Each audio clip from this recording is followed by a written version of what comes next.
Let's see if this will work. So far, so good.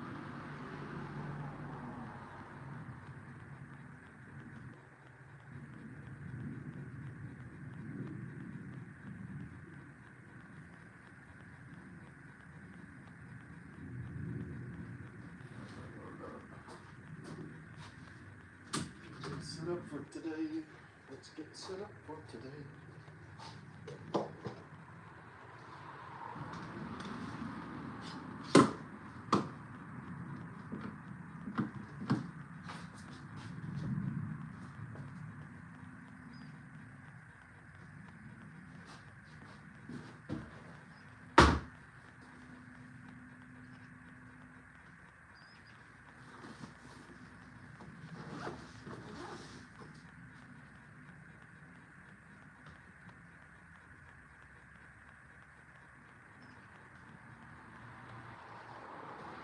It's strange.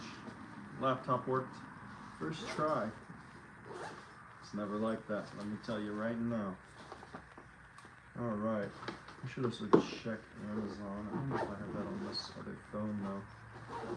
I have more sandpaper coming in. I want to see when. Because I am about out.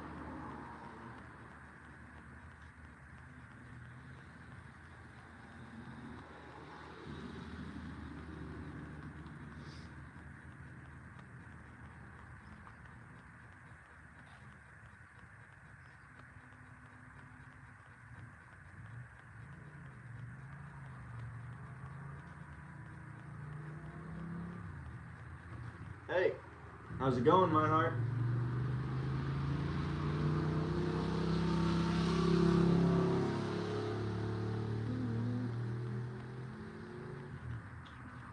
Perfect. How's your morning, man?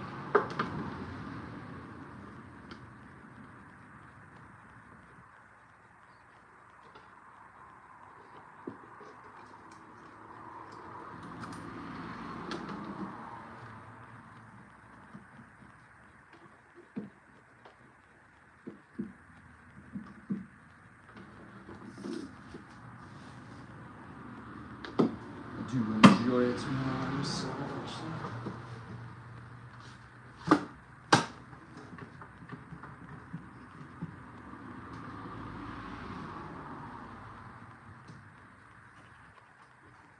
hey, how's it going, Matt?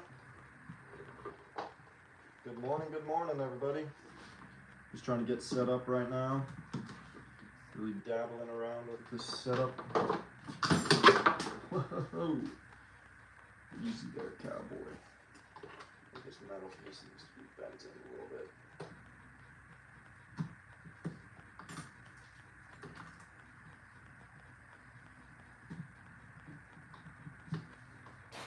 Do this a little better.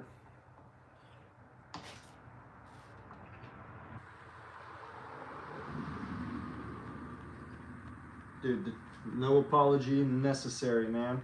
But you do have to comment because that knife was the colors that you chose out. So it turned out sweet. I'll grab it. Just give me 1 second. I'll show you guys again. Dude, it turned out really, really good.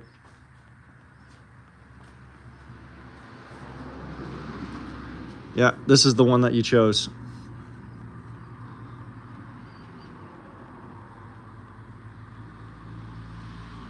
I love the Perota blade. That was like a sick choice. So I'm definitely gonna, and the tiger wood. So I think it would look really, really nice. I mean, I love this knife as is. It's awesome. But I think on my next one, I'm definitely doing Perota blade. I think I'm gonna do tiger wood and then change this strip to the Wenge or get rid of it completely and just keep this tiger wood grain because I really like how the darker section kind of looks like it's almost like the same color as the Perota. So I was like, this is sweet.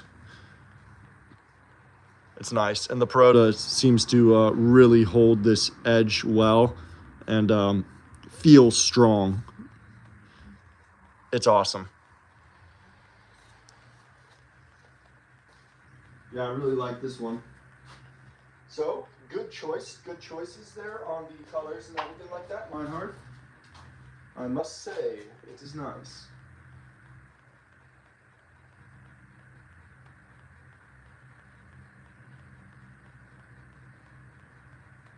Yeah, the handle can be a little tricky. Just like getting the design, I guess.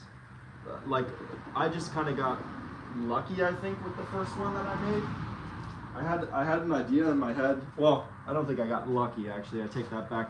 I had to do a lot of sanding to get this guy down, and constant like sanding, grabbing, and feeling, and making sure it kind of fit nicely and had like a good spot for my finger for when you're cutting cheese or for your thumb.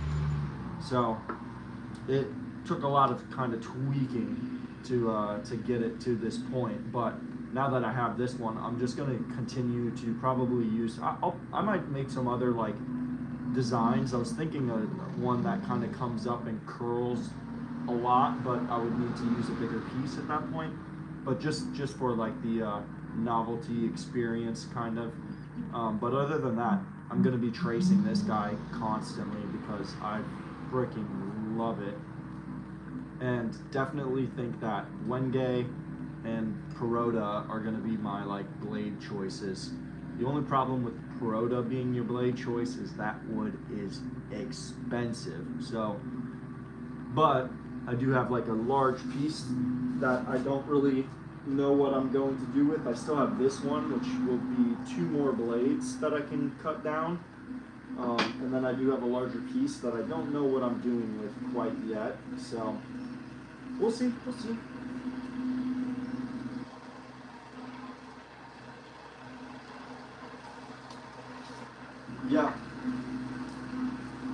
Yeah, that's why I think that if I made like a solid handle out of this tiger wood and made sure to grab like on both sides. On this side, I really wanted this side flipped because the grain was better on the other side. It had a little bit more darker points in it, but the way that I cut it and stuff like that, I had to put the jagged edges out so that I didn't have like that kind of here, and it worked out, you know. It's sweet. It is sweet. Oh, they're cutting. Cool. We have like a water ditch in front of our house right next to the road, and the city takes care of cutting the grass in there, and we cut what's in front of that ditch, and they barely cut it, so that the grass is like 5 foot tall, so hopefully they're getting rid of that. That'd be nice.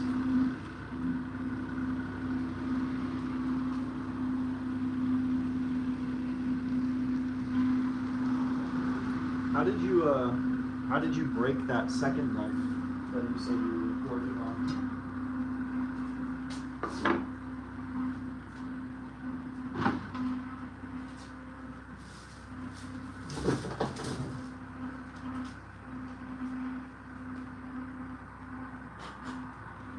How's it going, Matt? Good to see you. Good to see you.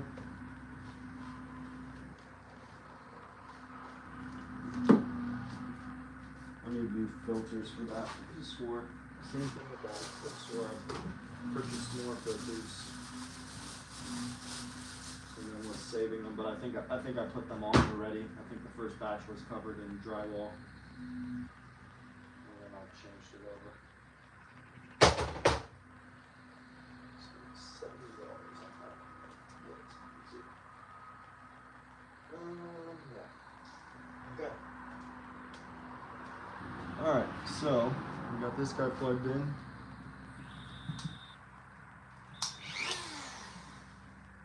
Good to go. Area is good. Grab my beautiful chair.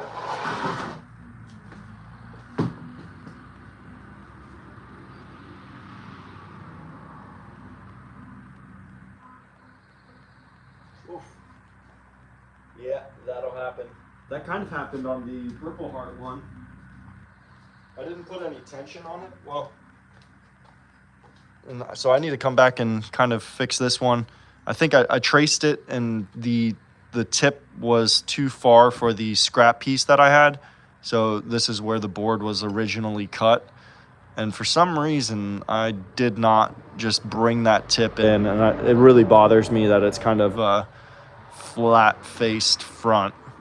So I do think I'm going to take the die grinder to this guy and really bring that tip up into it. But I guess the benefit of that is it's a less fragile point on that. So the grain on that is super cool too, actually. You can dig it.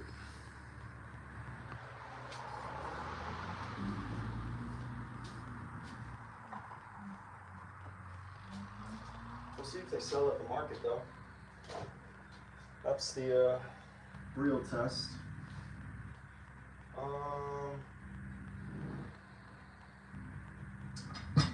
should do this, I think.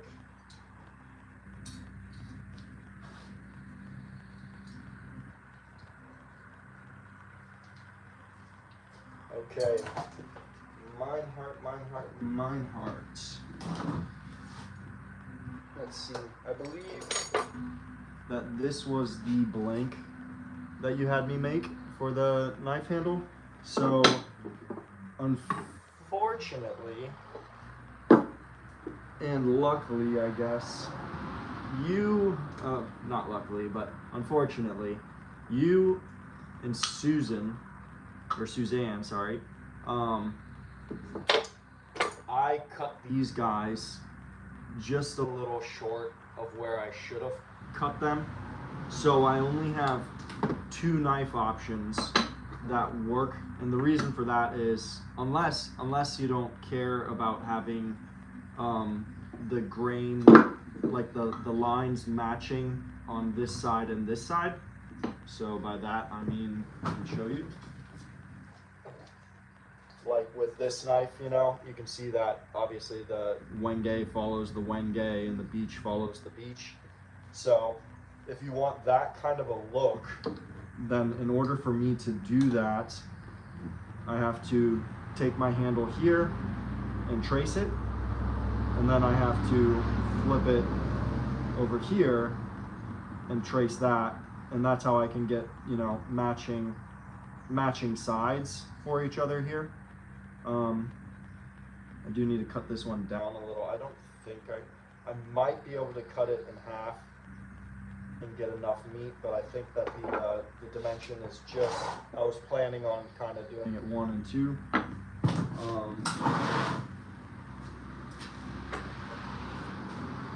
But let me see that real quick.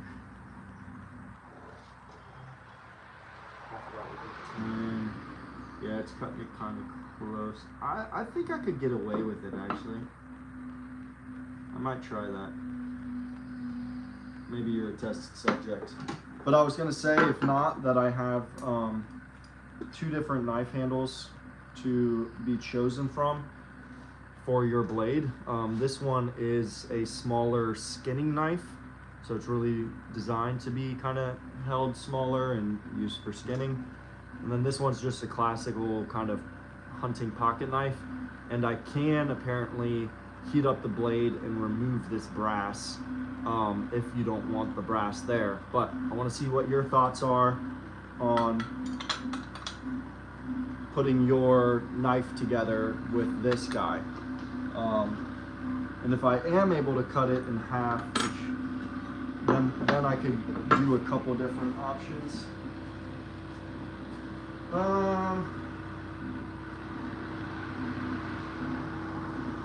Well, no.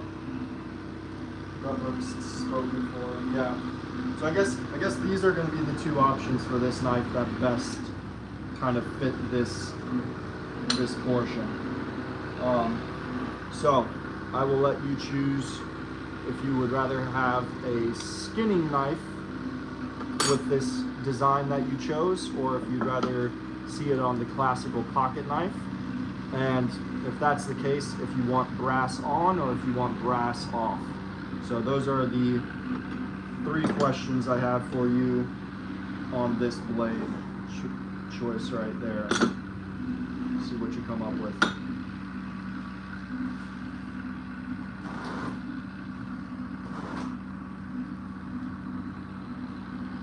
Hey, what's up, Jack? Yeah, no, I have she'll be 5 on Wednesday, 5-year-old daughter, and so my wife works in the morning, and I have to take her to school. So she was in my bed at 7:45ish, something like that. And full disclosure, after the podcast, I went inside, and right when I was leaving the garage and closing up shop and everything like that, I was still full of energy. And one of my best friends from Ohio, since they're on, USA time, sent out the group message that they were getting onto Call of Duty and playing a couple of games. So I went in there and played a couple of games with them. So I didn't get to bed last night until about 3:40 in the morning, and we got to work today. So I want to get a couple of these things done, and then Grandpa is coming over, and we are cutting down a dead tree that's next to the power lines over here. So I think I have until about, I think I have a total of about 2.5 hours to stream before he gets over here, somewhere around that. And then we're going to be cutting down this old dead tree in our front. And I might be able to make some stuff out of it. I'm going to see if he knows what kind of tree it is, what kind of wood.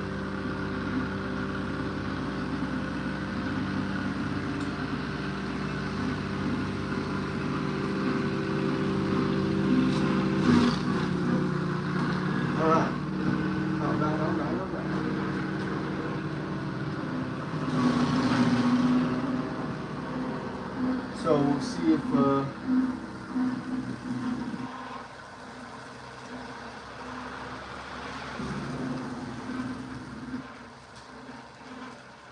okay.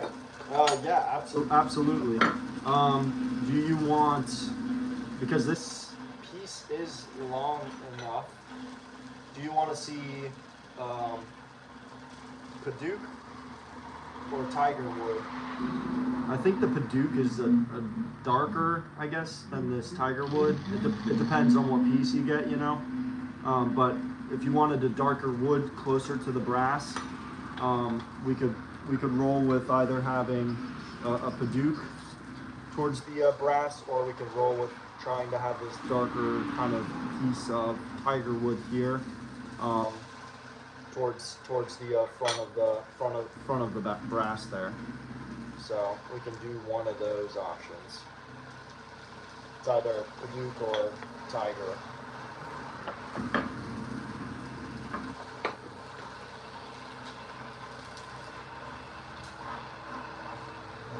Cool. Padauk it is. I think this, in fact, I think what we'll do then is we'll take this side, because I can use this Padauk for the front, and then it'll be Padauk tiger. So hopefully we get like the dark up front by that brass, and then the rest of it in the background. So I'll just cut this guy right here, since they are plenty long. And we can do that.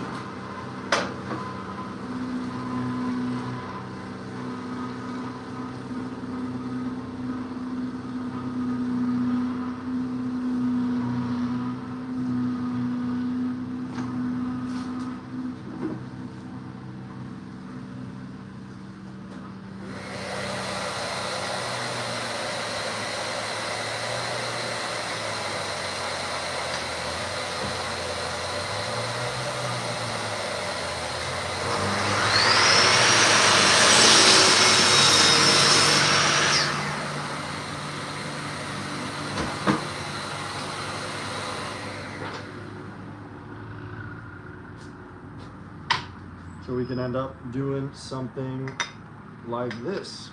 I think that'll look pretty dang cool at the end of it. Let me stop myself right there before I finish that sentence.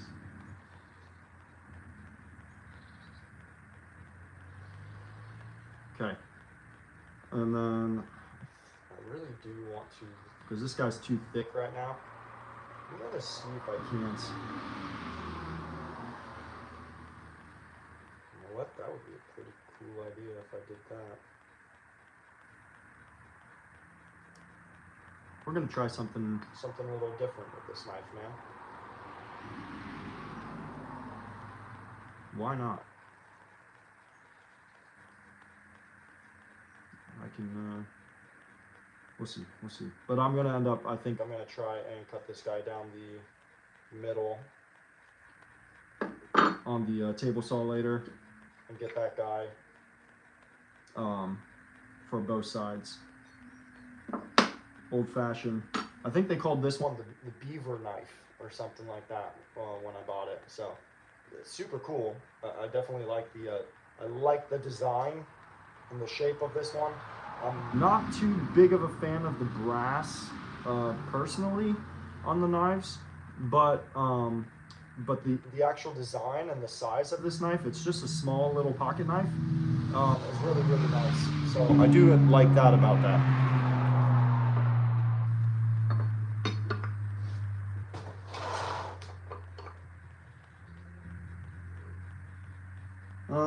Okay, so that should be able to work just fine there. I mean, I don't technically have to cut it. What I'm going to do right now, though, is tape your choices together. Just so that we know that this belongs to my heart. This is the knife he has chosen. All right, and there you have it. One finished pocket knife. Nice little pocket size piece of wood.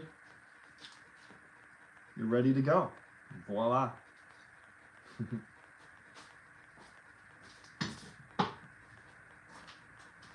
Actually, it wouldn't be a bad idea to kind of like even do like a business like that, where it's like I can provide certain blades.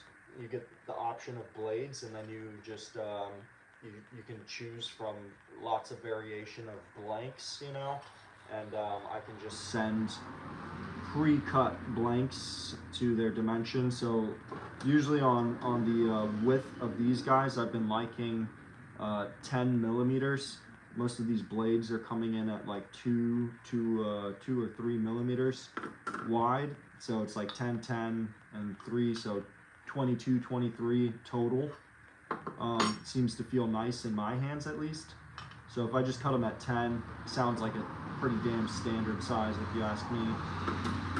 And maybe I can advertise them as build your own knife kit kind of thing.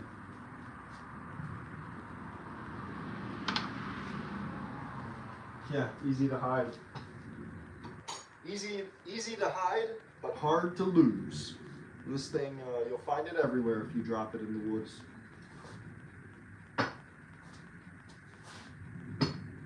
That's awesome. Alright, so that one's taped up. I think this one belongs to you.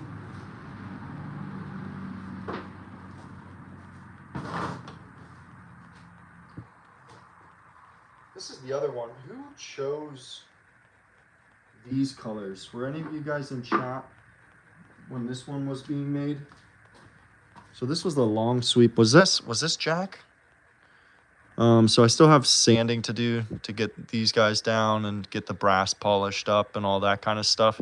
But they ended up choosing a Wenge and beechwood. And then I ended up drilling these pins and doing them reverse order on that. And I think that turned out really cool as well, to just have those contrasting colors.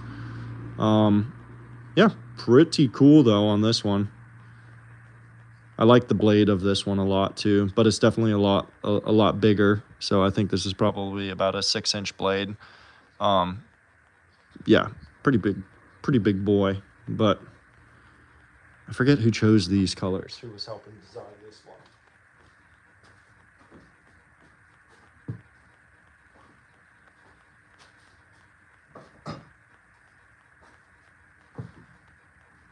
Alright, since I am not able to monetize jack shit anyways, I might as well play some music, because why not?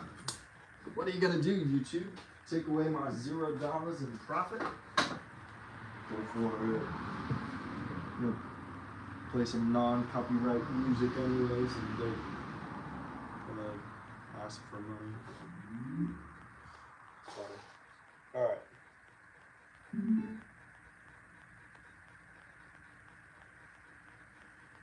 Perfect. Connected.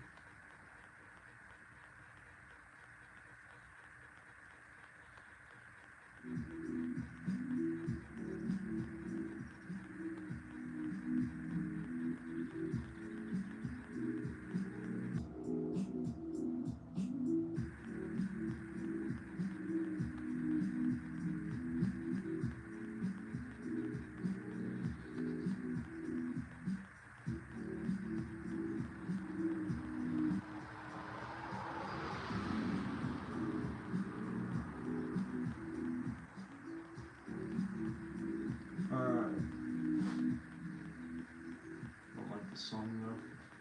So this one was chosen by Michael. I think this one's turned out great.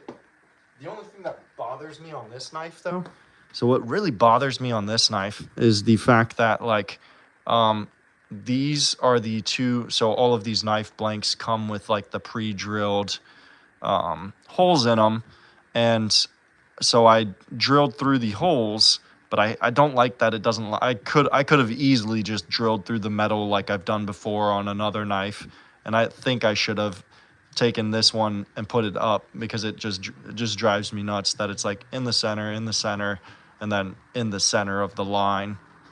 But it's, I guess, also a cool thing that shows that everything's not always in line and perfect. So it's there.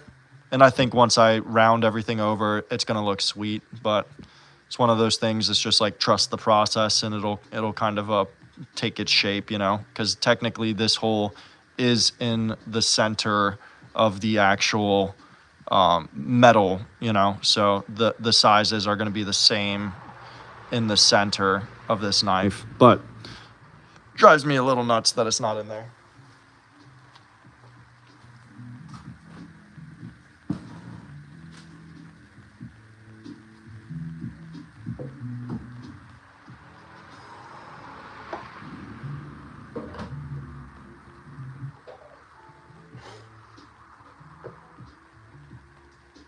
Alright, let's see. So the first step for this one is going to be our nice, trustworthy setup over here on this guy.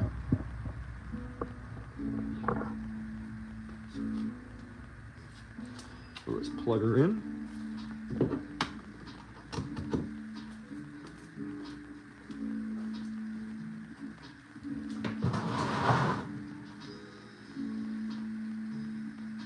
Yeah, I think it's going to be exactly what you're saying. Messes with my OCD right now, but once I'm holding it and it's oiled and everything like that, I don't think you're really going to notice it or care to notice it, you know. You're just going to be looking at the rest of things.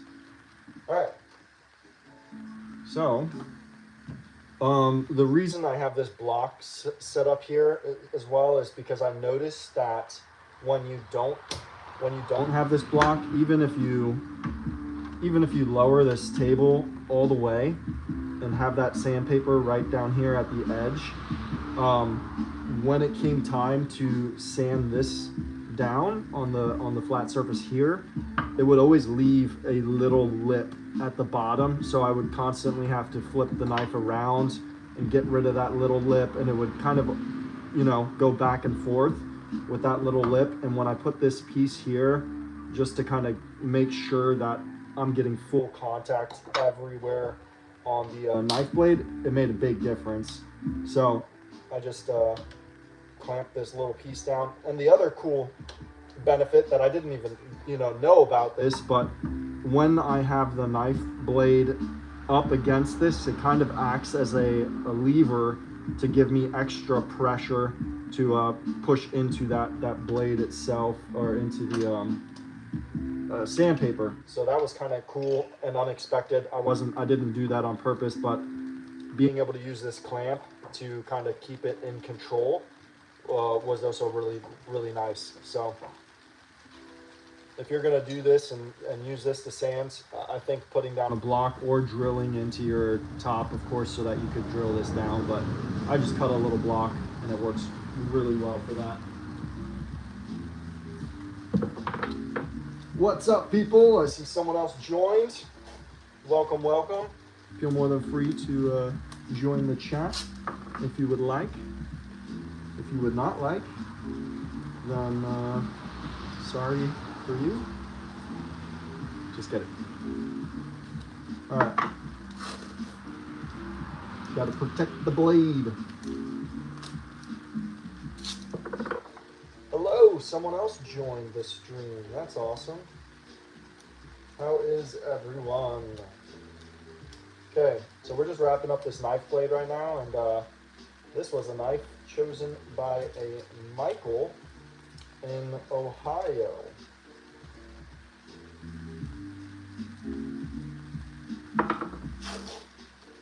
It's going to be a sweet knife. I really am a huge fan of the Peroda wood. It's got to be one of my tops right now on wood species. It's a really hard, dense wood.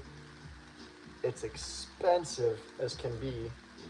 In fact, the Peroda is one of the most expensive woods that they sell. At least that's what I was told. It's one of them up there. And at least it's one of the most expensive that they sell at that sawmill. That I can guarantee, because they sell it by the kilo.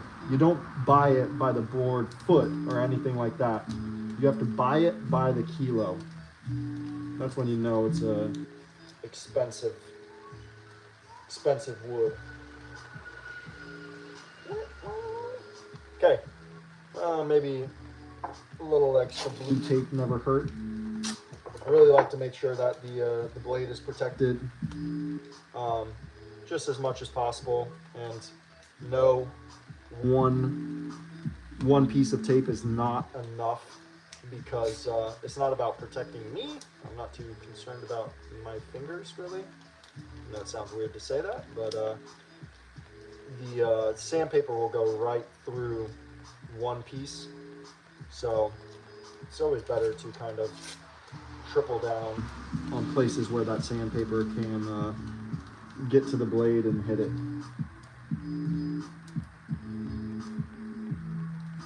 Yes, Jack. What do you think's inside of this knife, and why do you think I'm going to ship it to the US?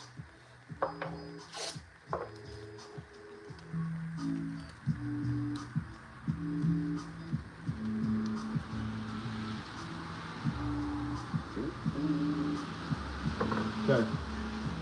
Taped up.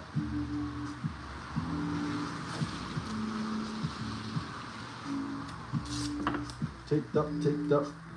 This last piece, just to hold that out of my way. All right, that's as protected as that knife blade is ever gonna be, because I'm gonna expose it to some dark times when we're done with it. Just kidding. It's this one's actually gonna go to Michael in Ohio, so pretty cool. All right, we'll turn this guy on. I don't think it's too loud for you, but just forewarning. Yeah, I don't think that's too bad.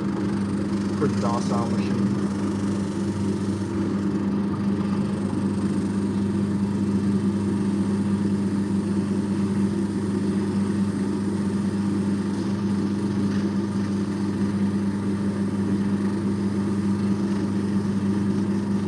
Peroda is a super dense wood, so it definitely does take a lot more sanding to get it down to where we want it, but it's so worth it in the end.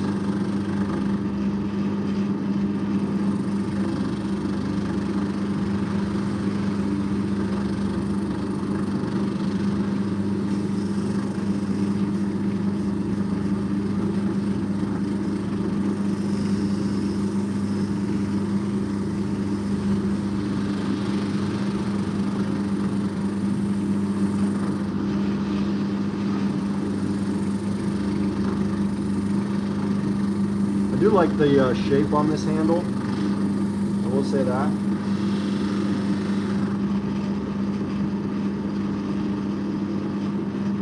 We're starting to get to the metal territory.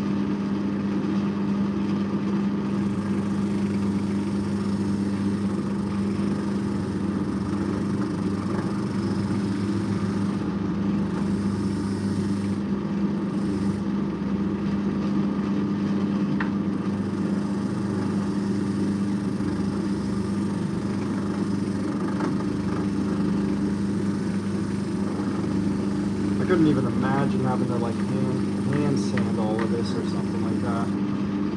Like to get it down to shape. That would be just nuts.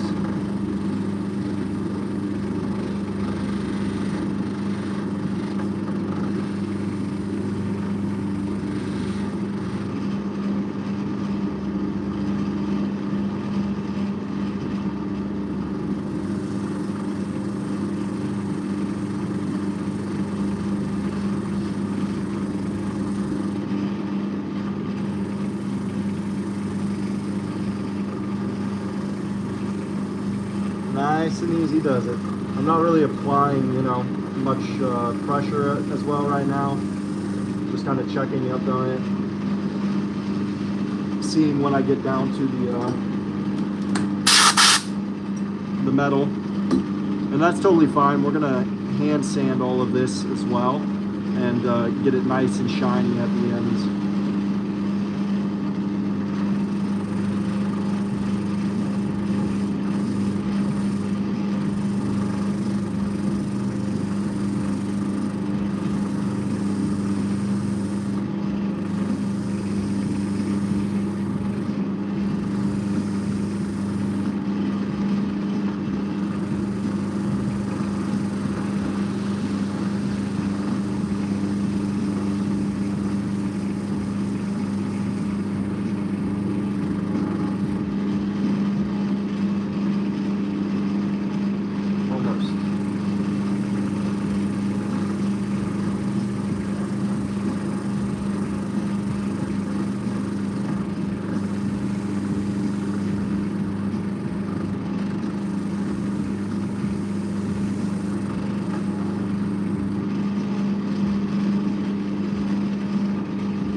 sandpaper, people.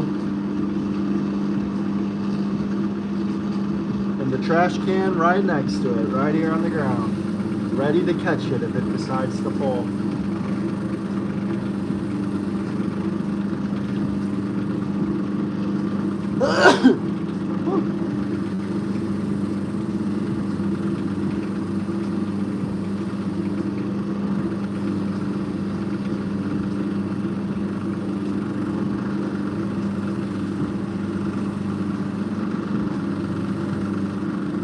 It's the best one.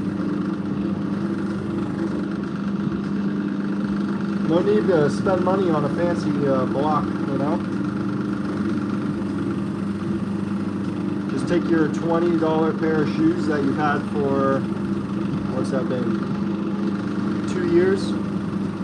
Almost 2 years now?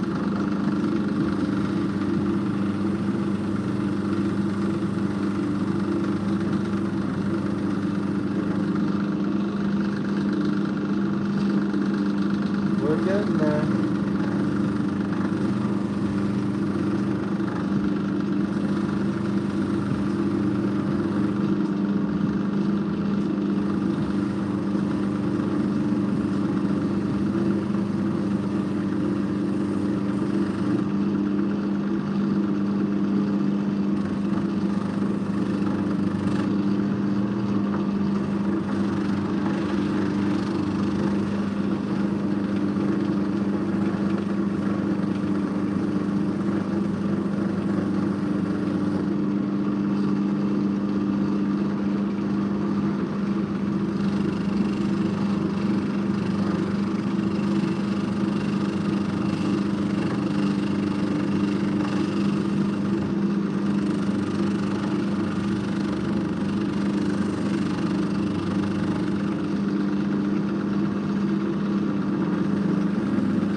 That's what we got so far.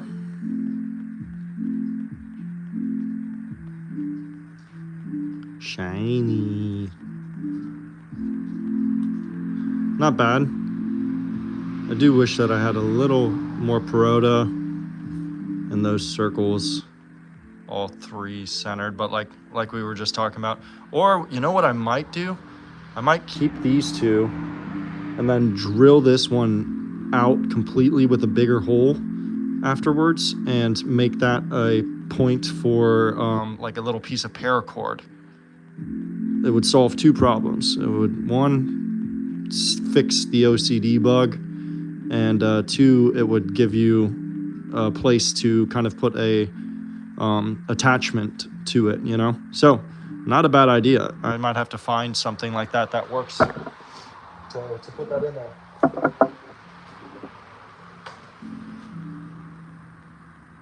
Other than that, can't complain.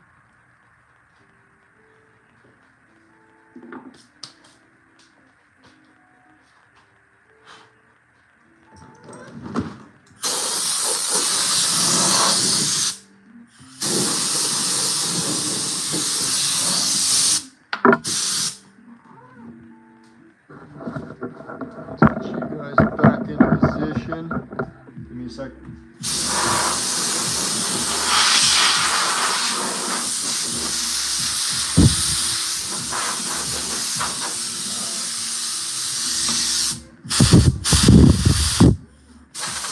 Blow this all off. Lots of blowing. Hey, what's going on? How you doing, man? This is the one we're working on right now for one of my friends in Ohio. So this is the Perota wood, some cedar in between as a decorative piece, and then Wenge pins. But I think I was just talking about possibly drilling this one out back here because it drives my OCD kind of nuts. I think it'll disappear after I get done sanding everything down and shaping it and stuff like that. But the other option is to drill this back end out. And then I don't know what they call the piece, but there's like a hollow pin that I can kind of put through here. And that way I could like tie some paracord to it as well, which would be super cool. And I think it would help alleviate my OCD kind of that's going on there. So that's what we got going on right now. And this is a skinning knife underneath here. But small, little compact knife. It's gonna turn out pretty cool.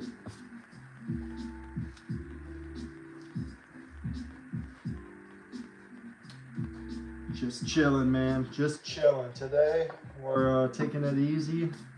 Stayed up super late last night, and so today I just kind of wanted to work on a couple of knives that I've been in the process of making. So this was the other one that we are currently working on, and this one has a Wenge and beech wood. And I don't know what kind of knife this is other than a big ass knife. And I still have some, I need to buy a file so that I can really get into here and sand this completely flat, because you can see it's raised up from where the metal's at, and I want it flush with the metal. And then clean up these areas around the brass and sand this down and oil it up. But it's pretty cool.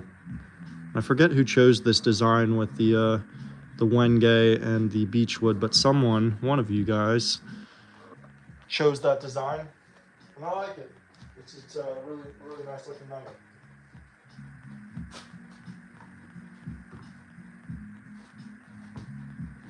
Thanks, man. You're the one who makes knives, right?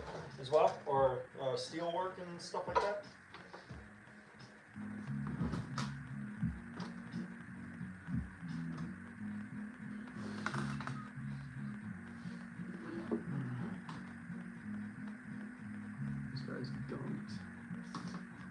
This guy is gunked.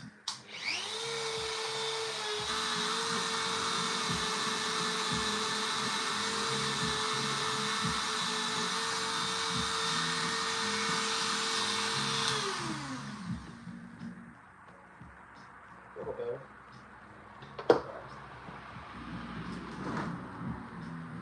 For those of you that don't know, that's how I clean off all of my sandpaper, is using my $20 limited edition shoes. Alright.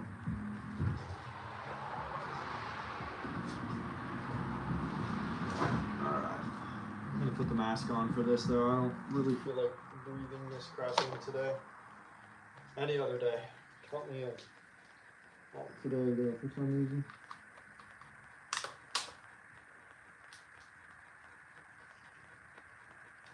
They're on the way, Jack. Help is on the way, dear. Help is on the way. I ordered some, like a 180 pack off of Amazon. I do want to get the flap disc though as well. I'm gonna buy several of those. I saw them on Amazon. I was like, ooh, that would be nice, because flap discs I think take off a lot more material quicker. And so I think I'm gonna buy some of those flap disc sanding bits as well.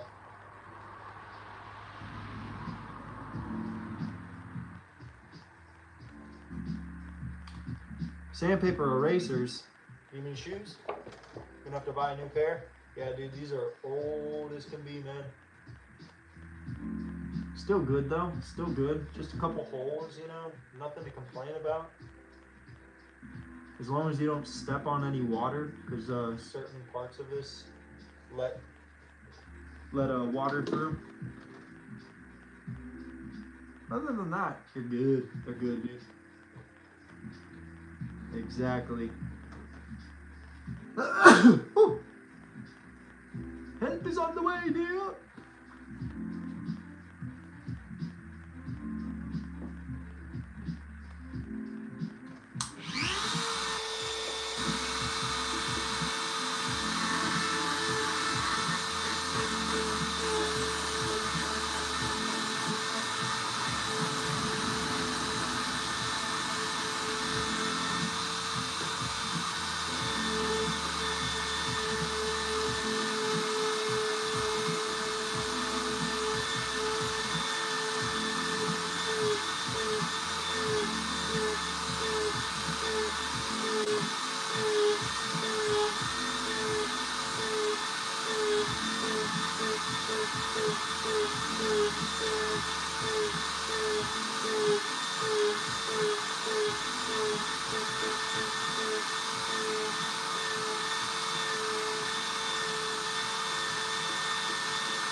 Ain't no sleep for the wicked.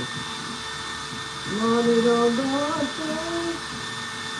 I got bills to feed. Hey, I got mouths to feed. Ain't nothing in this world to pay. You know I can't slow down.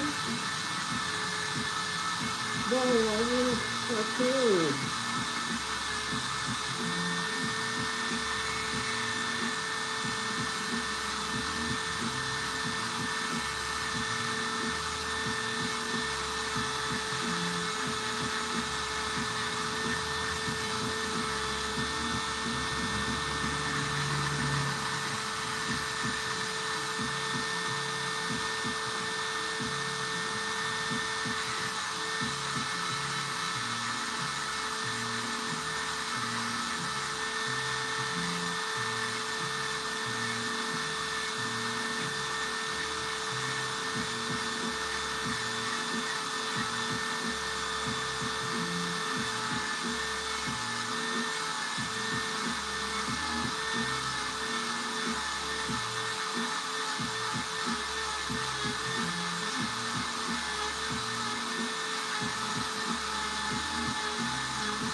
Good morning, good morning, good morning.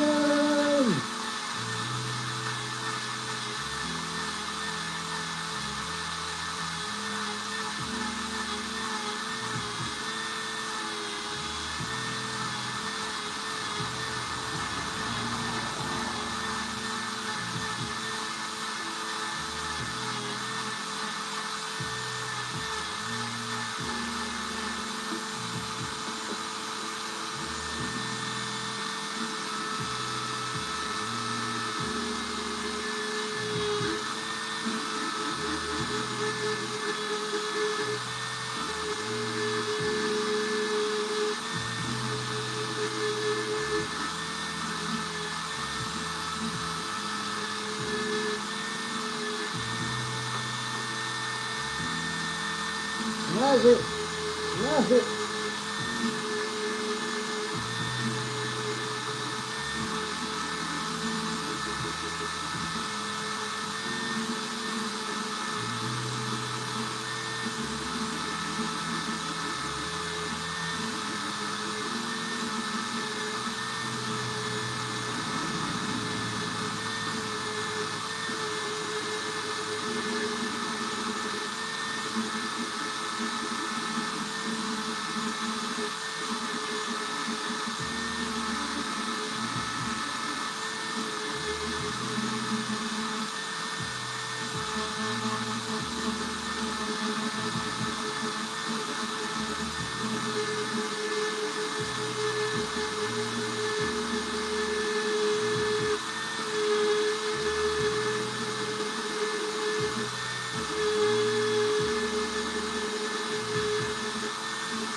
Take it easy, Joanne. Thanks for stopping by, man. Have a good day at work.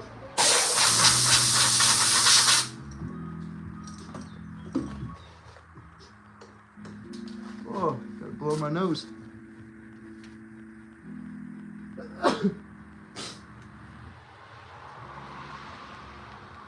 Good old snot rocket.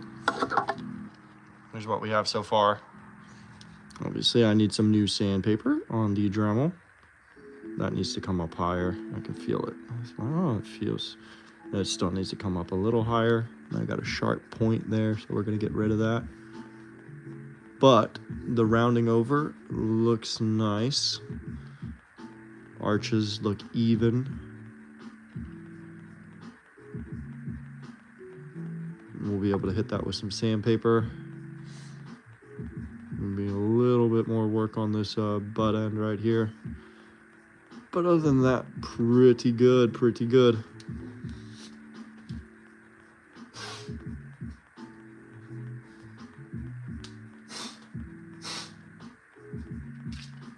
Whoa. Blowing rockets.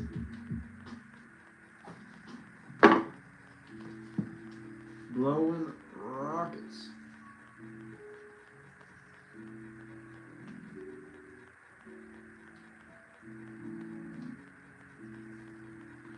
Alright. Ain't nothing to it but to do, huh, people?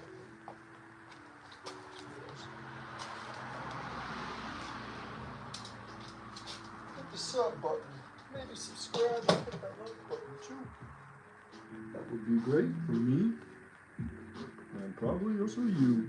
If you want to go and see some cool content, feel free to sub then.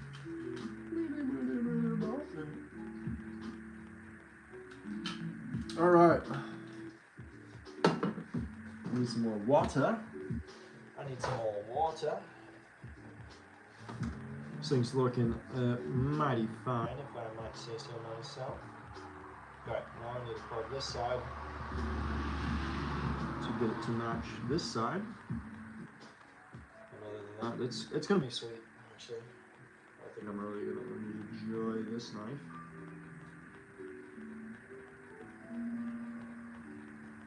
That's cool. Cool. Alright. Got a lot of work left to do on this guy. Looks like there's some new people though, and I'll show you guys the back what we're working on real quick. Ba-bam. So this one is a Peroda with a cedar inlay and Wenge pins. So should look really, really cool when it's all said and done. I've just got done carving out this side roughly right now, and starting to shape that. And then we're gonna do the same thing on this side now. As you can see, this side is completely flat right now. So we need to start the rounding over process, and then we can get on to hand sanding.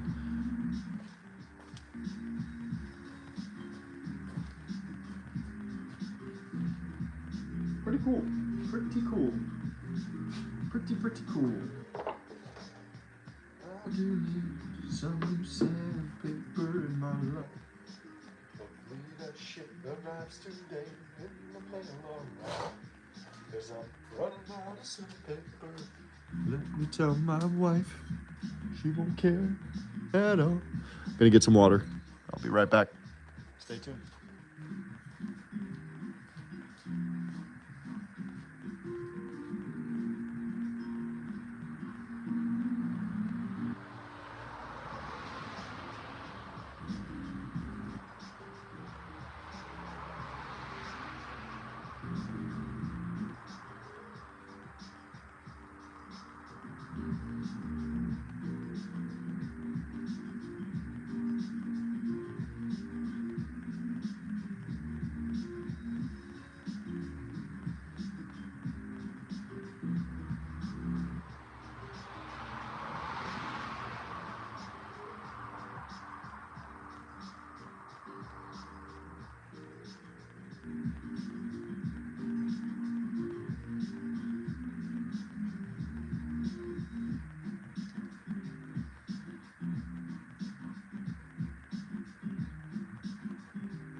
All right.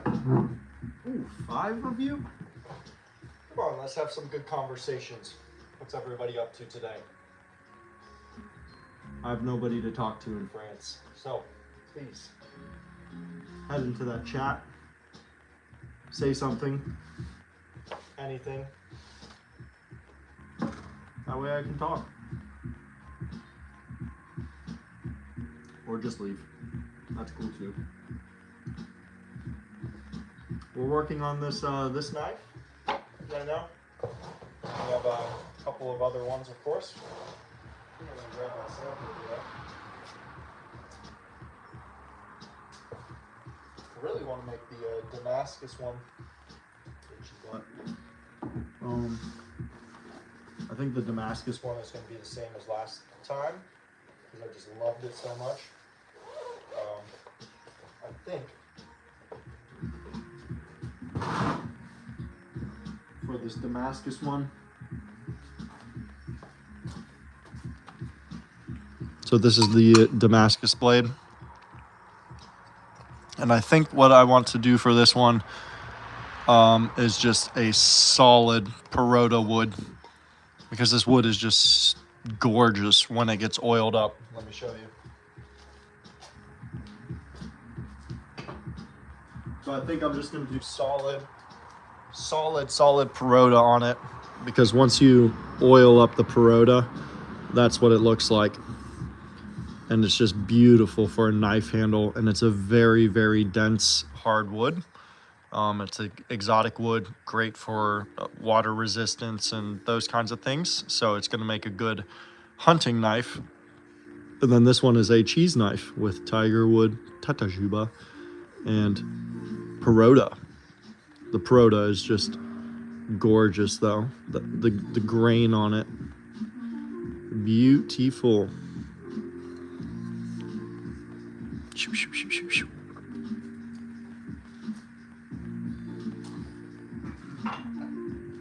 So I think that one should be that, but who knows? I like to let you viewers choose what kind of handles you want me to make.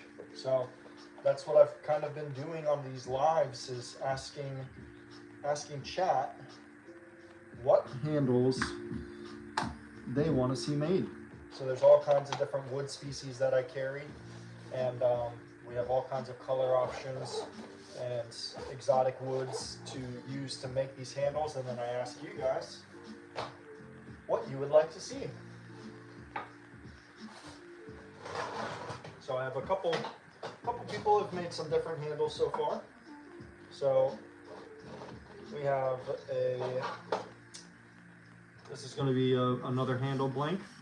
This one is the Peroda wood with a cedar and Padauk running through it. So that's going to be a handle. This one is a Wenge with cedar and purple heart that a subscriber of mine chose. So they wanted to see that. And oh yeah, Mineheart has his right here.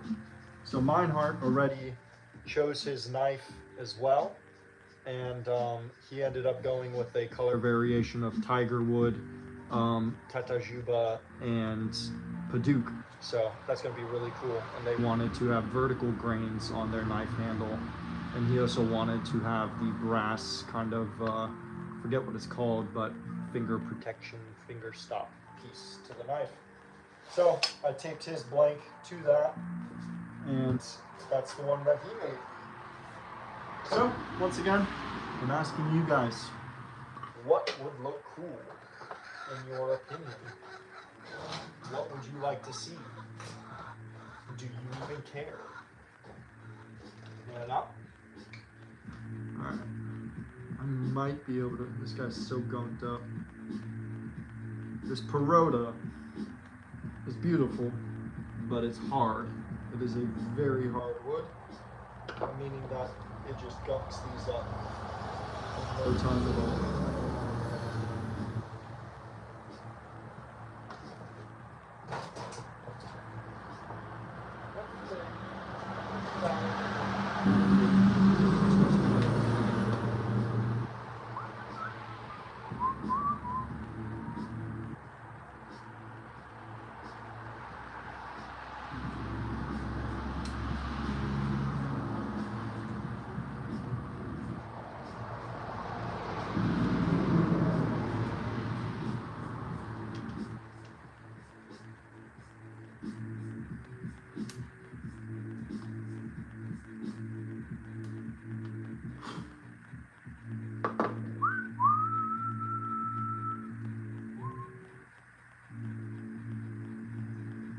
What happened with the Peroda, Purple Heart, and Tatajuba combination? What do you mean? What do you mean what happened with the Peroda, Purple Heart, and Tatajuba combination?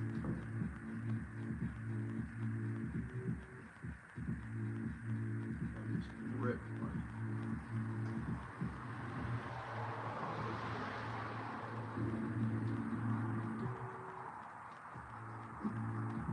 Explain to me, Mr. Cleveland.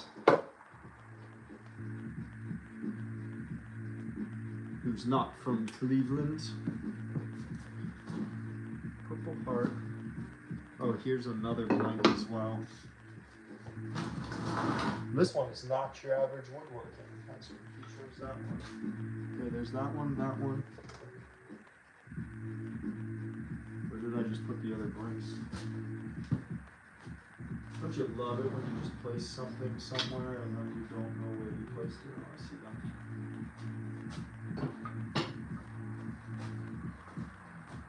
Peroda, Purple Heart, Tatajuba.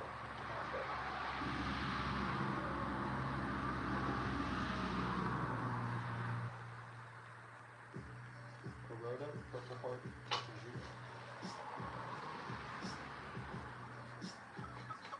I don't know if I have that combination now.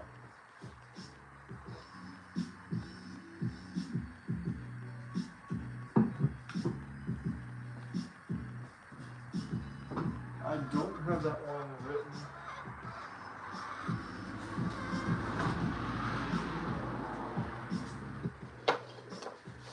Let's see, Mr. Cleveland.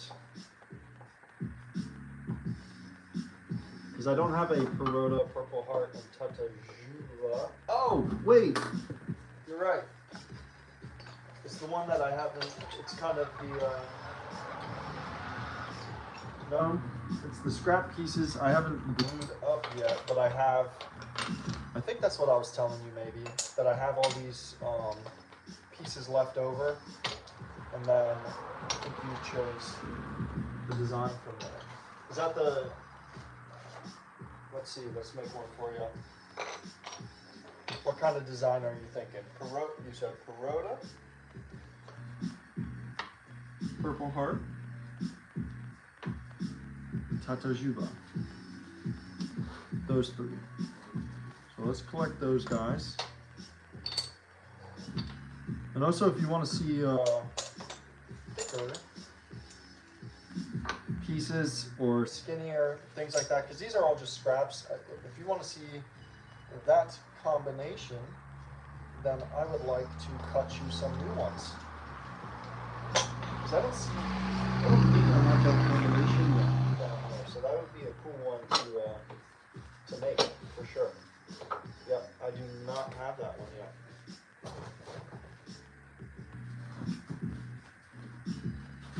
So I must not have gotten around to making that yet. Let's just.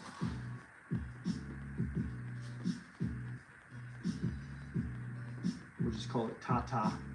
I like Juba. It's a cool word. P hard. Okay. Put you on the table.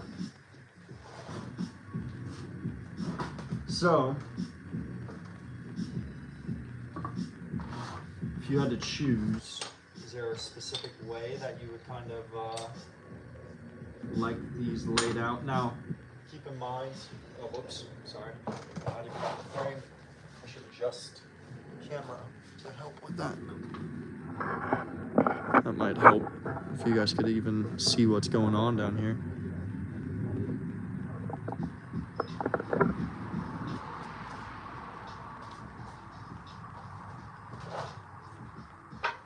All right, so these are the choices of colors. I really like the Tatajuba kind of mixed with the Perotas. I think that looks super cool. What kind of style would you like to see on this though? Because I'm just gonna cut different pieces as well, because a lot of these, like these two look good to use. They are at the right dimensions. These two look good to, or three look good to use. These I could use if we place them this way, but if I lay them down on their sides, they're going to be too thin for the knife handles, so I'm going to have to use them as wedges if I do use those. But I have more scrap Tatajuba. Right here, I'm going to be able to cut all of this Tatajuba down. Oh wait! Is this one you?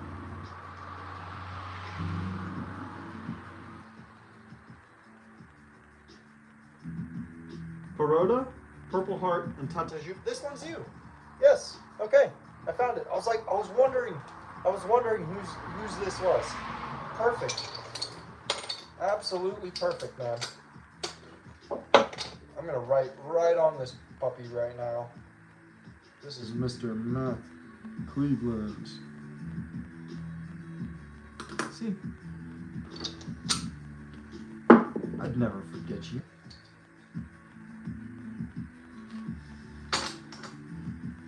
I'd never forget you. That's you, Matt. Cool. Yes, so I have these guys. They're glued together. They are ready to go. At this point, I left the Tatajuba longer so that I can run it through the table saw and cut my 10 millimeter dimensions off of this guy. So I went ahead and even sanded that one side. Now let's give it a little, I gotta stop doing that with the oil. It's bad for the glue ups. So here you go. That's the one. This is the one you're talking about. So yeah, like I said, what I'm going to do is I'm going to come in from this point. I'm just going to set it up on the table saw, but we are going to cut these guys down into probably 10 or 11 millimeters is like where I like to be sitting at with these knife handles. And so we'll cut that down in 2 pieces. And then yours, luckily for us, yours is large enough, and I have enough of it to where I can cut a couple of them to make the handles out of there. So you get to choose from a couple different knives. So let me know which one you would like to see as a combination on here. I think this one would be really cool because it's bigger, which is going to allow for more meat. And then you'll just have to tell me kind of where you want the placement to be on this. If you prefer having majority Tatajuba or Perota or Purple Heart in the kind of center area, you just have to let me know what you'd like to see on that, you know. But the Perota is hands down my favorite on this guy. So, Mr. Matthew, but you can choose from any of these 3 on which handle you'd like to see incorporated. And the brass I can remove, so if you don't want to see the brass on there, we can take the brass off apparently. I just found that out the other day, because I'm not too big of a fan of the brass, but Meinhardt, who was just in the chat, he likes the old school brass look, so he wants to keep the brass, and we're gonna apply that to his blank once we get around to that.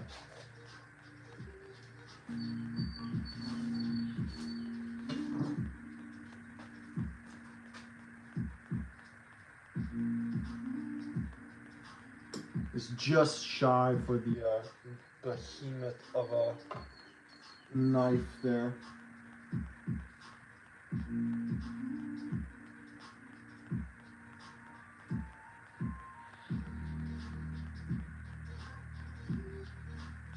This thing is a monster, dude.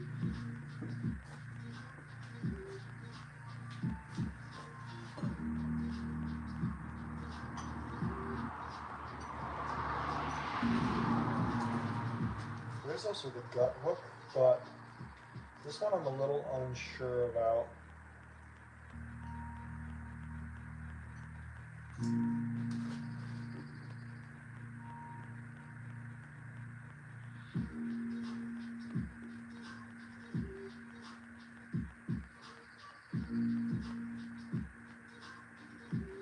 We could do something with the gut hook one as well.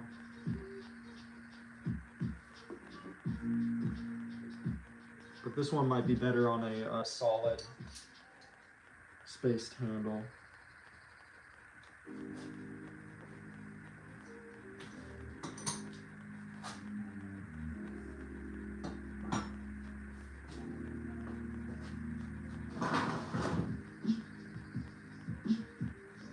All right, Mr. Cleveland, let me know which one you like, and we will get your knife built for you. In the meantime,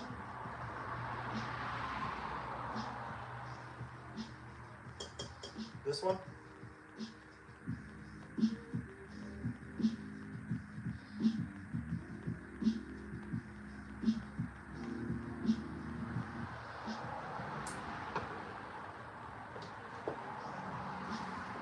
Good choice. Good choice. This one's super nice.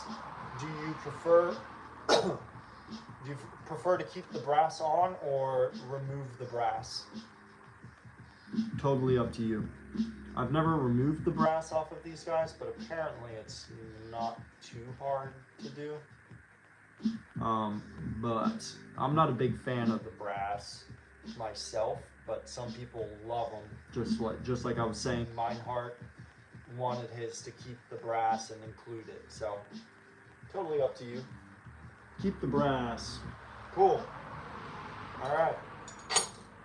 I think this is a good sized knife too for the choice that you have. Now, is there a certain, let me jump around, it's quite easier. Is there a certain placement that you would like to see on the handle? Would you prefer to see majority Tatajuba or majority of the Peroda, or kind of as split in half as possible?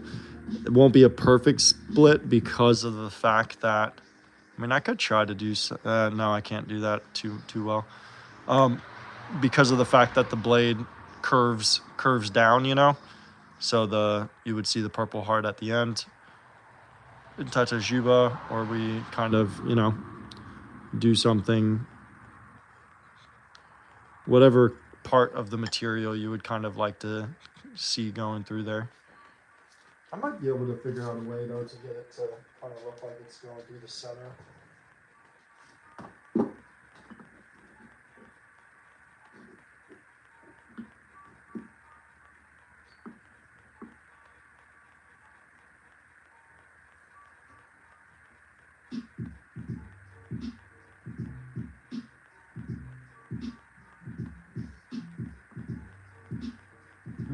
Yeah, you let me know. Currently, this is the setup I'm digging. Let me show you. Which will just include, because I love the Peroda. The Peroda is just so pretty. And it's a really good wood for this because of how dense and hard it is. Let's see what your thoughts are though. Not gonna hurt my feelings, man. Pick what you like. That's what we want at the end of the day.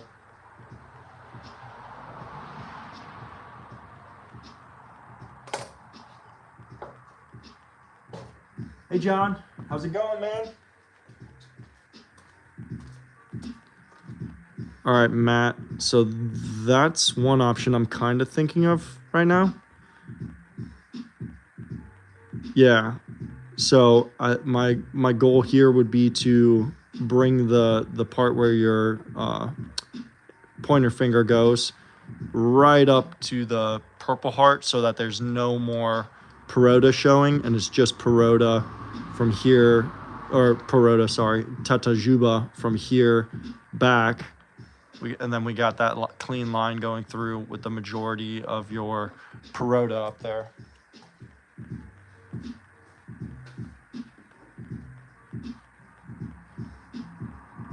I would have to agree. All right.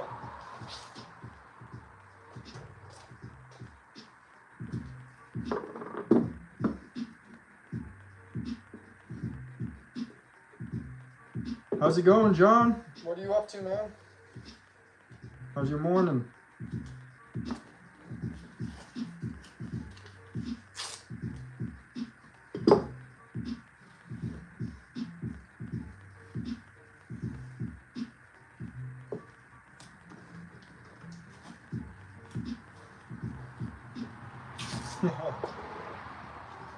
Not fence pickets. John, while you're here, give me 1 second. I'm gonna have you choose your knife blade for the build.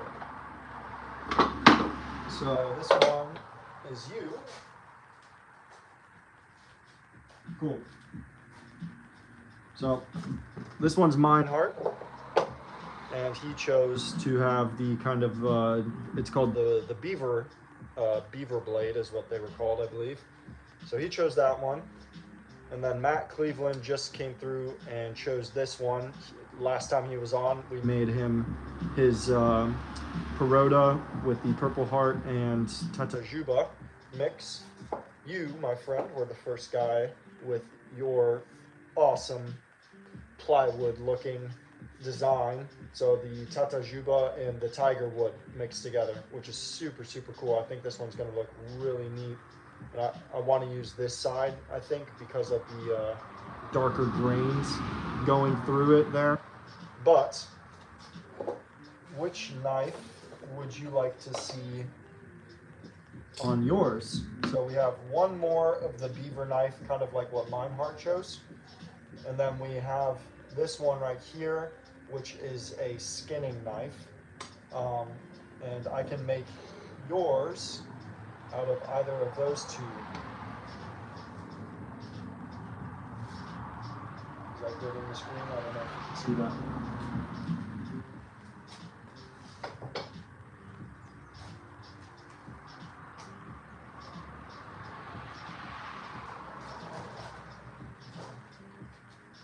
It is, Johnny, it is. We are live. Coming at you live from Bordeaux, France. What is this punk up to today?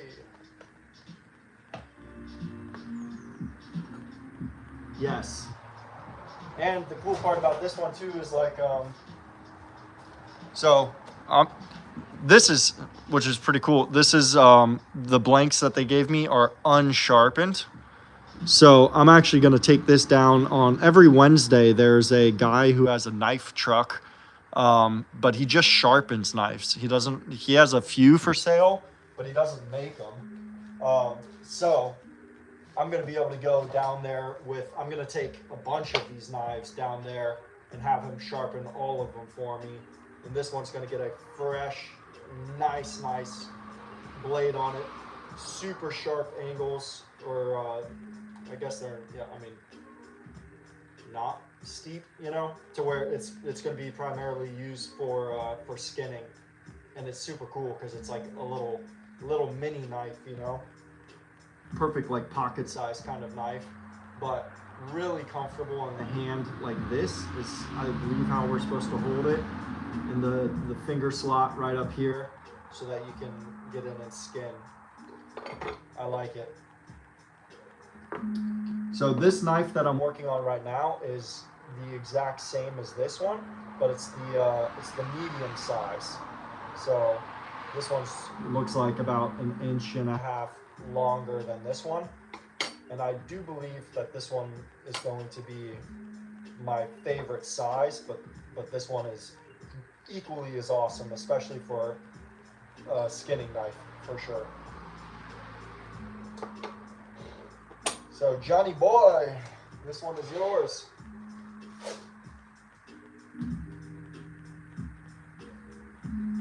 Hello from Texas. Hello. Hello from Bordeaux, France.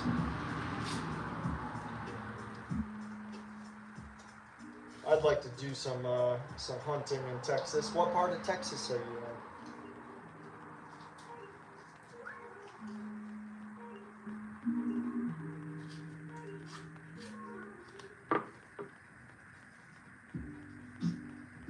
We got Johnny and Joseph. Welcome in, guys. Welcome. Glad to see you guys here. Cool. So that means that we have poor Suzanne. She didn't get a choice.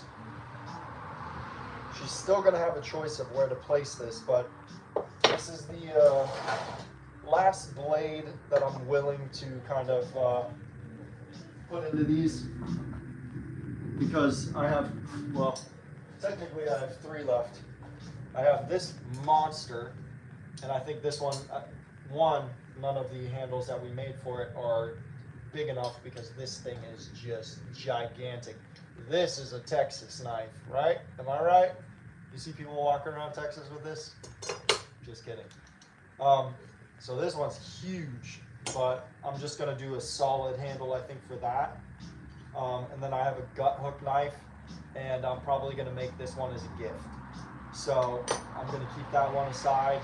And then this Damascus is gonna be in the same kind of wheelhouse, where I think I'm going to make this out of just solid Peroda, no mix, because I made one before that was Damascus, and the look is just incredible with just Peroda wood on it. So I don't want to take away from the Damascus and add too much to it. So Suzanne, She got here last, so she gets the last blade, but it's a cool one, so she's not going to be disappointed in that. I'm going to ask her though if she wants to remove the brass, so that choice will be up to her, and then the placement of the handle as well will be up to her the next time she's in here. So I should really write names on all of these to make sure I don't mix things up. Can't forget John though, because you were the first one. We'll put a number 1 by you. So you were the first guy that I ever gave the opportunity to come up with the design. Thank you, John. Cool. So that one's going to be John. This one is going to be Suzanne. And this one's got the cool purple heart in it.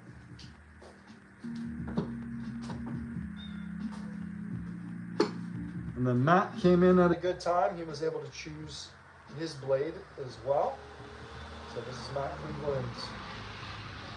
Write that on there. He got his blade. And I almost forgot that we already made this one for him. He was asking me earlier, he was like, hey, what happened to the Tatajuba Purple Heart and Peroda mix that we made the other day? And I was like, you're crazy, dude. What are you talking about? We didn't make shit for you. Who are you? And then he was like, I think that I told you.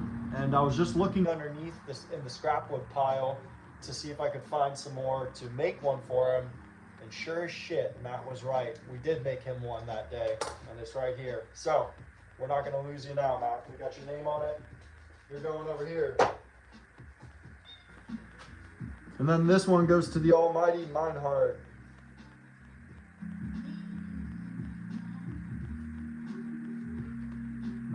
Heart doll. How cute.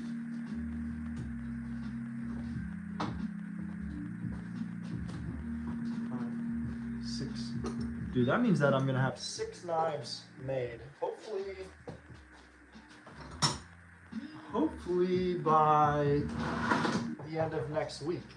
I really need some more sandpaper. I just ran out of Dremel sandpaper. This is the last one, and it's 120 grit, so it doesn't really go too far on this hard wood. So hopefully that comes in early in the week, to where I can keep grinding away.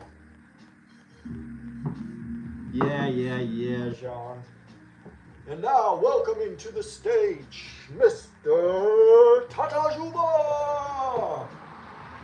And the crowd goes wild.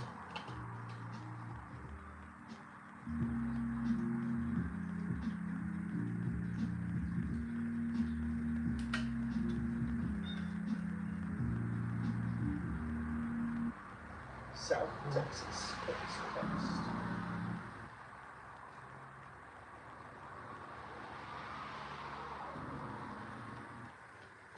So everything's going smooth, John, with transitioning that into the new area for the workshop. You liking it? You said it's more space, right?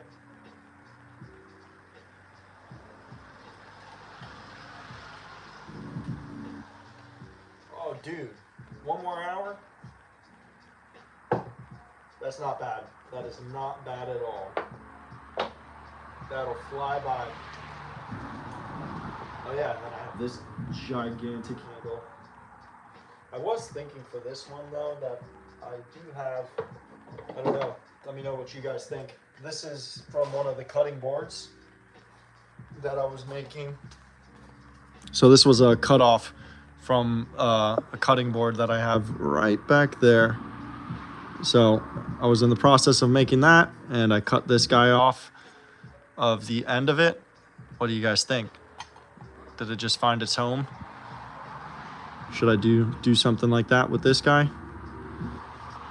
And if so, what wood should I go up front? Maybe chop this guy right here, right? You guys with me? You with me? To where it's dark wood up front. This is teak and Paduke, and then we just have one little white stripe in this knife. So it would kind of be something like that, you know? with the that might look good.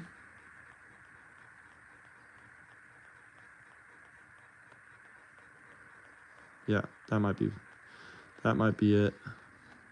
Trying to think of if I see any other cool.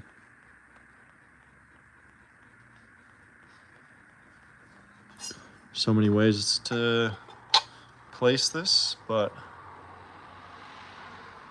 yeah, I think I do like the idea of chopping this one off. Apparently this is a skinning, or it came with that skinning knife set, and this was like the monster skinning knife. Who the hell would use this for skinning? What are skinning elephants? Fucking Christ, dude. How did I have that? Oh, this way. Yeah, so I think that balances well.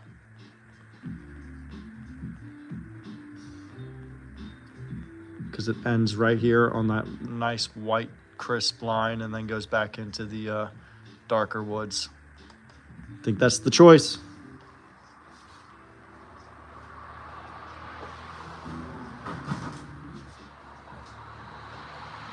So much more room for activities. What? Did we just become best friends? Yep, I think we did. Do you want to go do karate in the garage? Yep.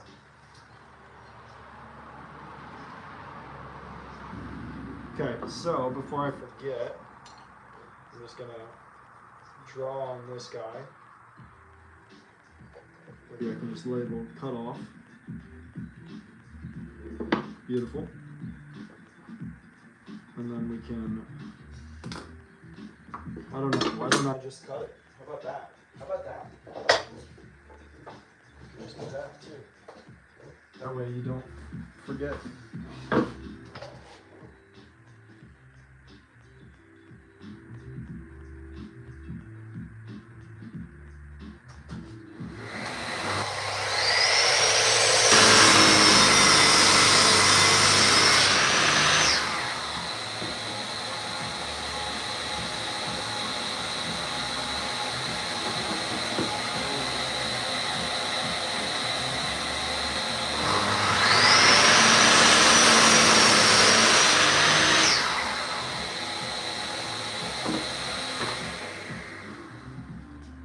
There we go. So I'm going to start this knife over here, and that's going to be our handle for that guy. Now at this point, I'm just going to have to cut this down into 10 millimeter strips, and then we'll be good to go. That's going to be cool. So I'll tape this guy up.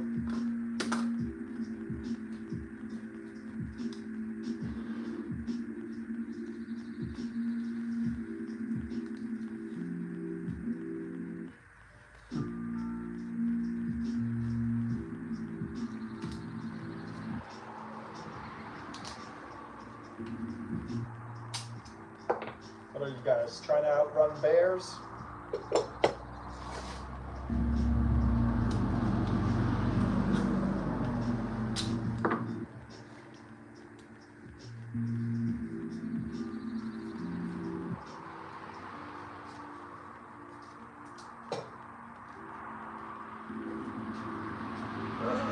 And then I also have this guy.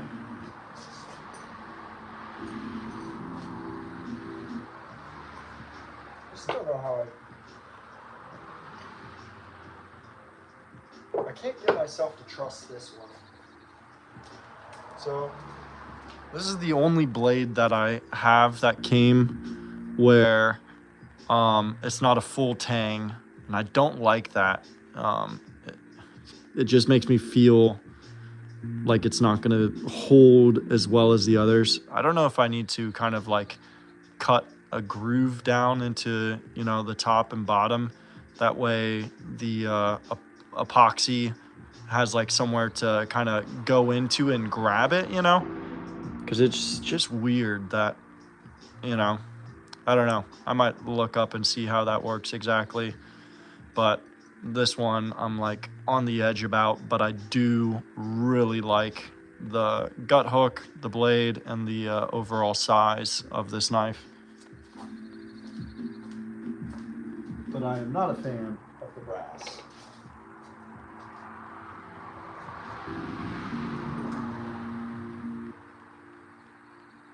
I already have a knife that's that color.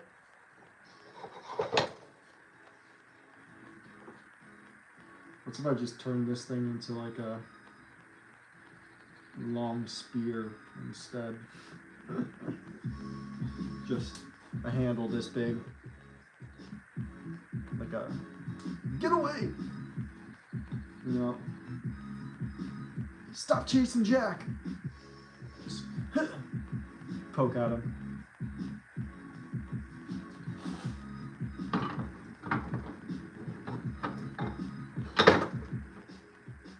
We'll see. We'll see about this one. On edge.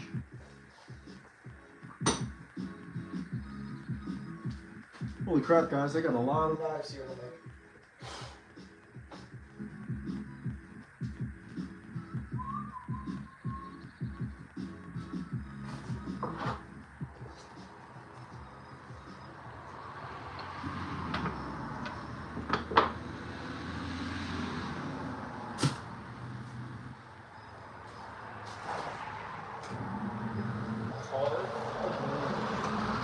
Trace it into the handle.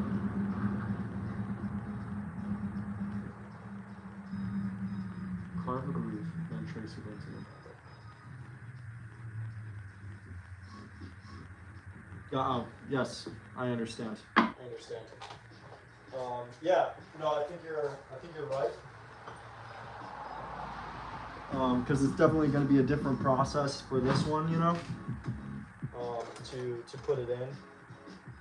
So I think you're right. Probably carve a groove, and then when I go to make that handle, I can chisel that out to where that sets inside of that groove. Cake it with epoxy, and then I'll feel good about myself when I go to bed that night. This one's going to be a little different. I'm going to have to figure out, because for this one, for instance, I'm going to have to make my own handle, but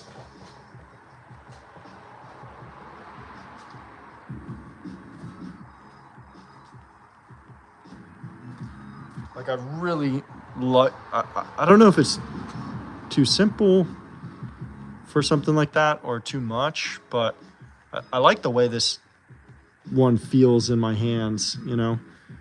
So maybe doing something similar to this one and putting this one, you know, inside there. That would be pretty cool. Something like that could work.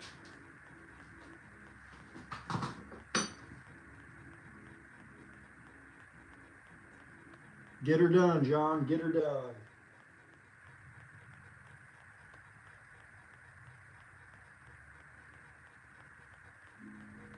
Hey, Fatal Paper Cut. Yeah, I don't know if you've seen Wes Does It, but man, did he give me the knife bug.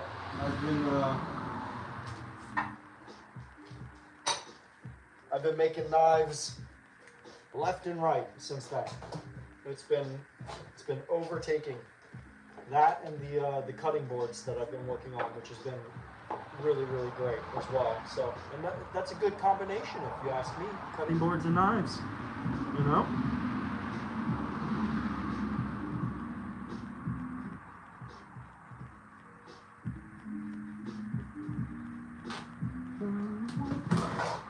All right, so we should probably get back to carving this guy. Let's get down our trusty little pad. Put on our trusty. Yeah, I use the 2-part epoxy resin, and the 5-minute epoxy resin as well works for me pretty well. So just kind of depends on what I have on hand at the time, but definitely just a kind of 2-part mixed together resin is what I've been using. And I think I've been getting decently good results, you know. Also, I think at the end of the day, when you put the pins through and glue those into place or epoxy those into place, the chances of the blanks or the sides coming off is pretty slim, if you ask me. But I'm also not a knife making expert, so I don't know.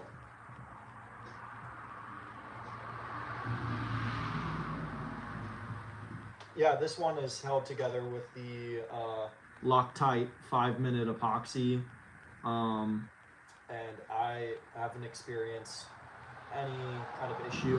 I did one time though experience an issue with the 5-minute epoxy where I didn't wait long enough. Like I gave it like an hour, but it was still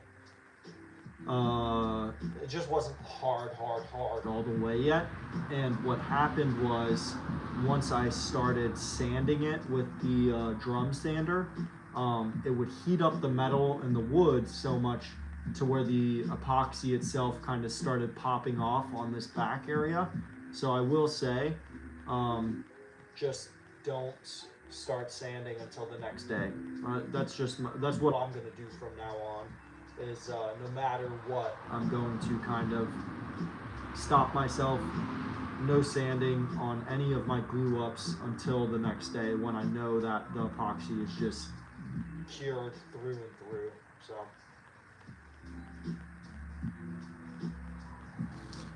All right. Let's carve this side because this knife is going to be smooth.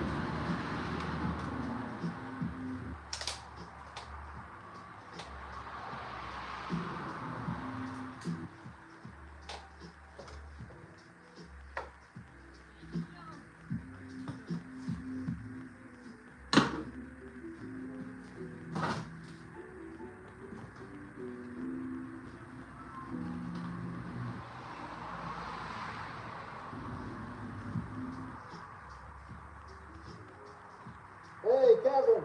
How's it going, man? Thanks for stopping by.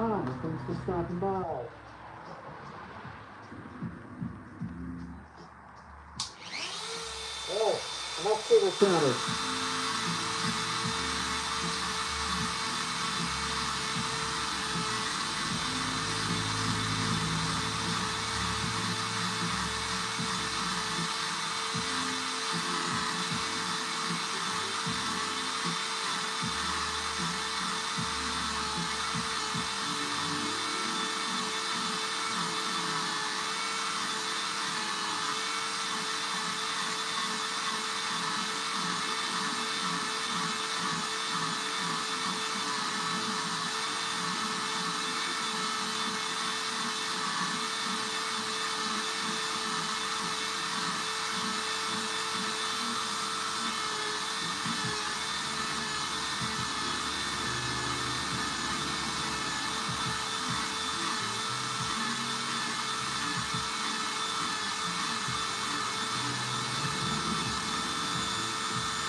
Oh yeah, Kevin, that's awesome. I appreciate that, man.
guy is power carved. Which means there's only one thing left to do. Well, that's a lie. There's a lot left to do to finish knives.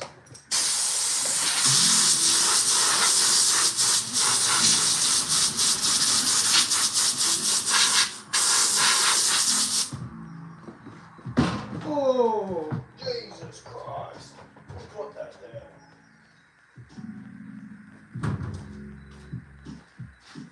Alright, I don't think we need Dr. 80p. We got 280s. Can throw away my first piece. 3M. Got 180, 240. Hey, Van Lot, how's it going, man? Good to see you. Thanks for stopping on in. Hope all is well for you.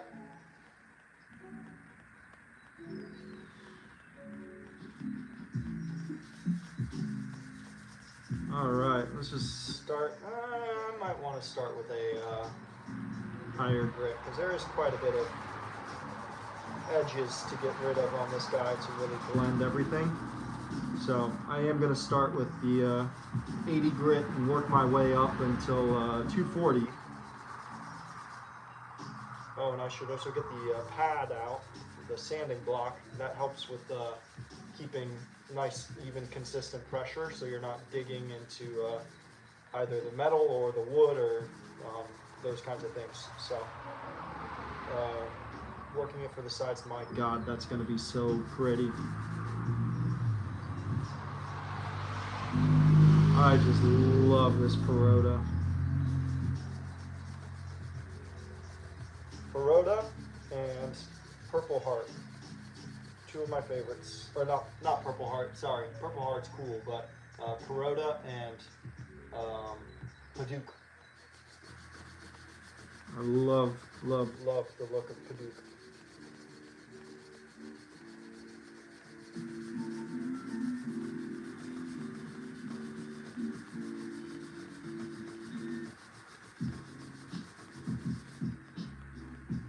Wow. Oh, I need to get the other side done. There's one more side. I didn't notice that. Sandpaper is burning up. It's about to explode. But we got one little side to carve on it. Hopefully it's enough. This is my last piece of sandpaper right now until the other sandpaper comes in.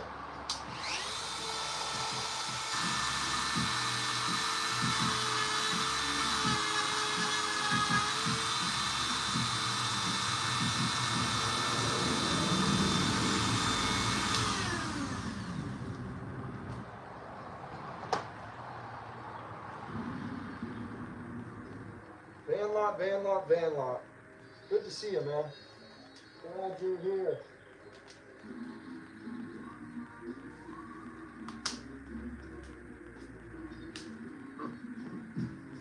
Safety last. Let's go.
Much better. I think.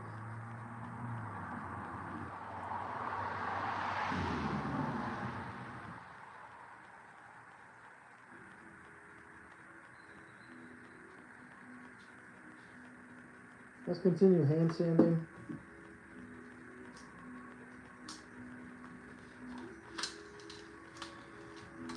Because over the course of time, I've learned that it is better to take it slow, a little bit at a time, rather than taking too much and having to fix that design. So I'm going to play with it, hand sand it, see what comes out of this piece instead of just going straight into carving that portion out where it feels a little weird.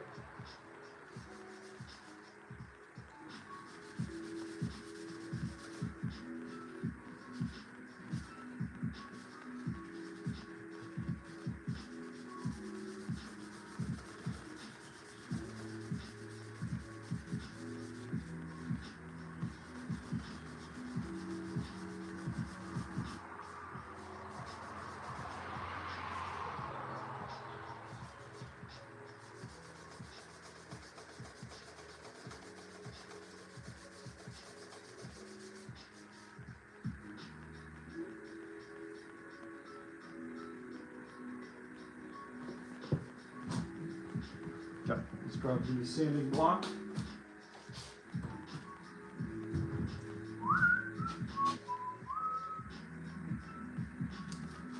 Welcome back, Kevin. Welcome, welcome, welcome.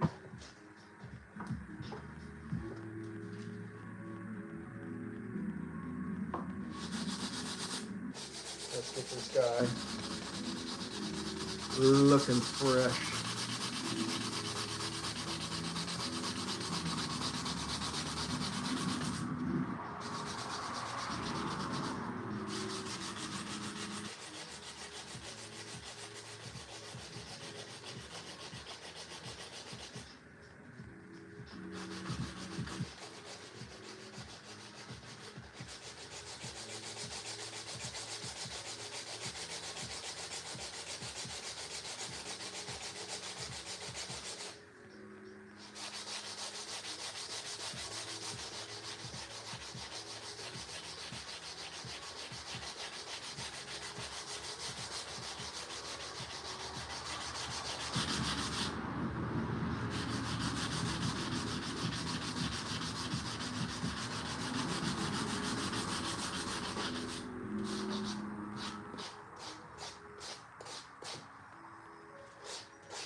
get onto these inside circles with, God, that feels so good. That is awesome.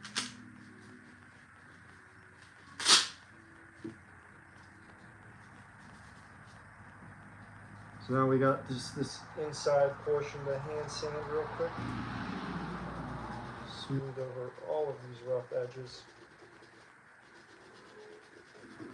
So that's the last thing you want on a little pocket knife, is a rough edge catching your finger. And since this one will be used for skinning, it's going to get quite the abuse on it, and lots of washing and stuff like that. So I'm going to have to really make sure to coat this guy nicely with the tung oil, just to give it all the protection it can get.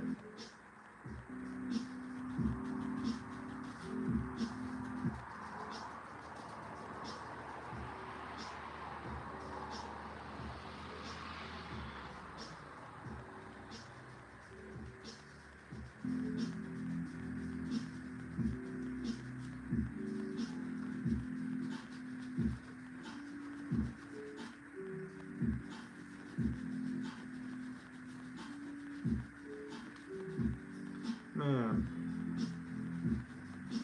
it's been raining this morning, but it looks like the sun is finally starting to come out over here, which is nice. I think Grandpa is going to show up here within an hour or two, and we're going to cut down. There's a dead tree by our front gate, so we are going to cut that puppy down.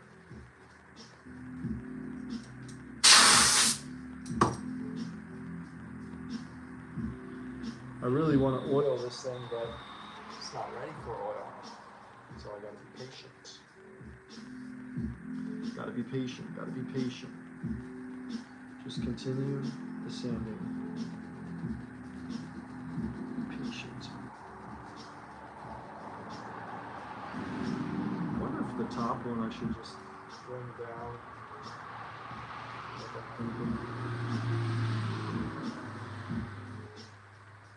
I think that would be a better idea. Let's see if the sandpaper makes it for this little.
Hey, thanks, Forge.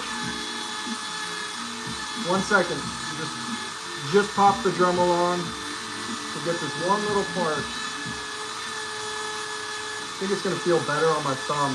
I haven't tried this design yet, so we'll see. This is my last piece of sandpaper for the Dremel. The rest should arrive this next week.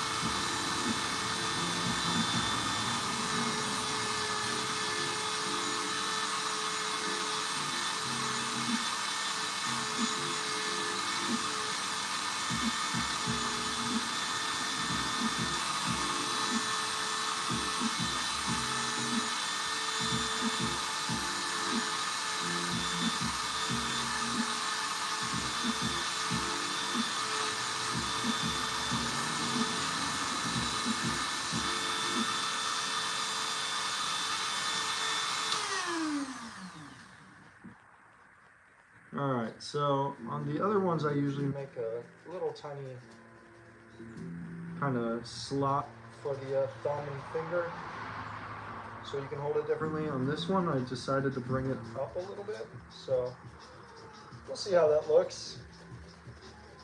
I think I like the design of the other one more, but this one does feel nicer to grab onto now. I guess that's all that matters at the ends. Is, I would say, more about the feel than what I think it looks like. Because if a blind person decides to buy this, it's not going to matter. It's not going to matter. They're just going to feel it.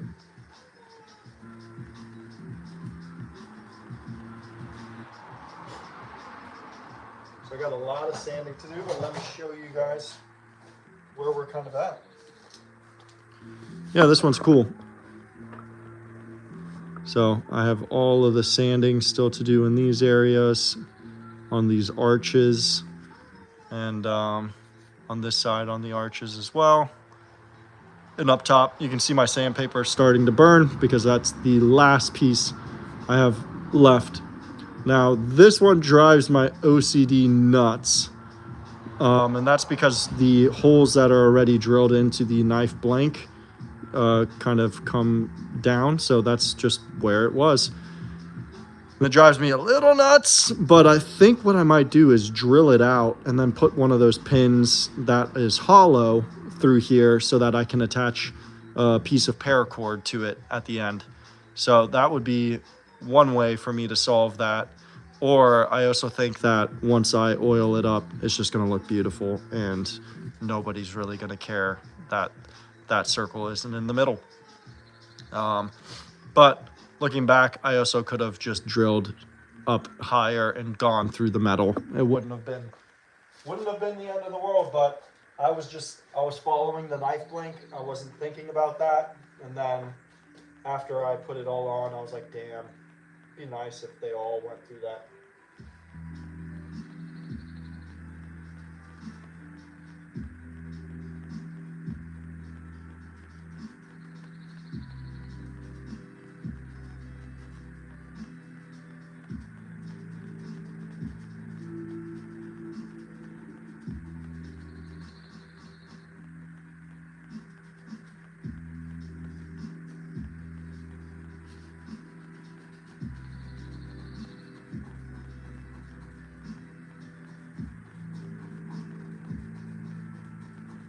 Ugh.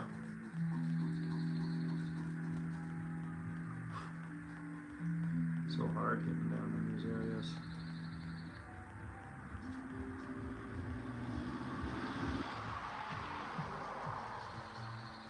Getting down in them, making them feel good. Just takes a little bit of time and elbow grease.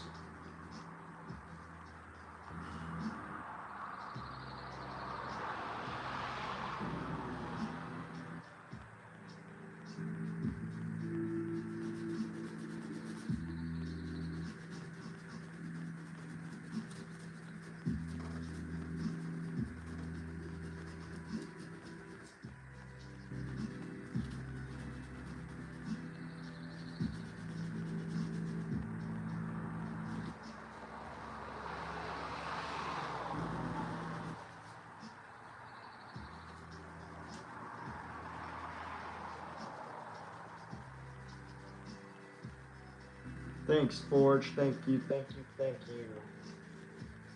I really do enjoy it as well.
gotta get rid of these rough edges. That's it. And they're really not even rough. It's just when they're sanded down nicely, it looks awesome. So I'm gonna take the time and do that because I want to distract people from any imperfections that they might see just by touching this thing and saying, "Wow, wow, wee, wow." And that is very nice. How much?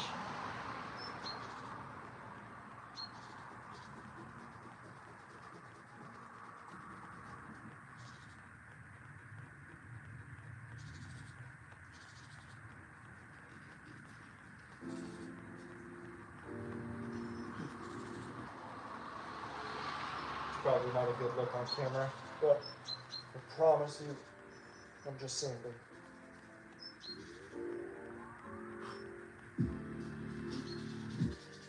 It's just so much better for the grip. Yeah.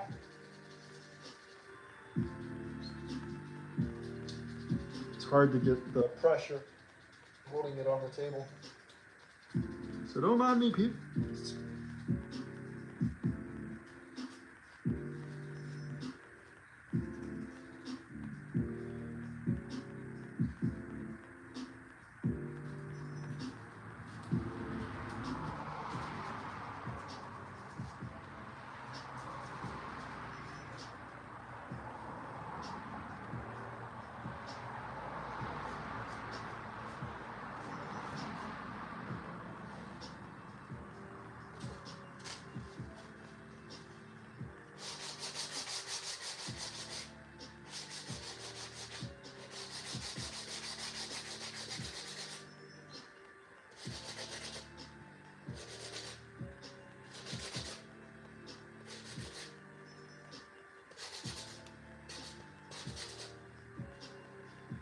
Ouch.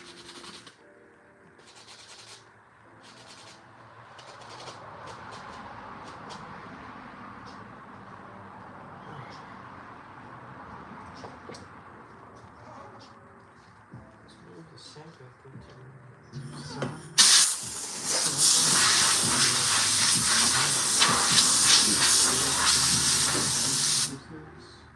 Let's get down to business. Rip that shit off.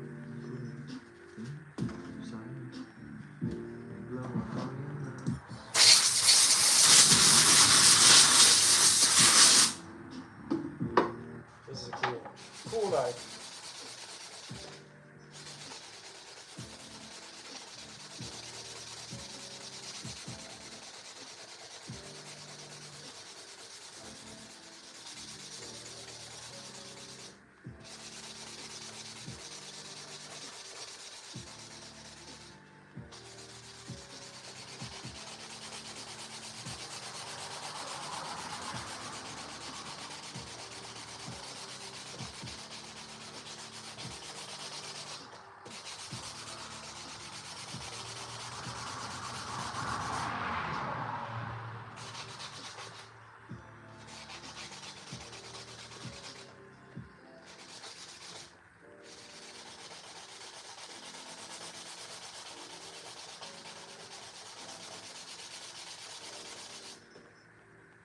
Oh yeah.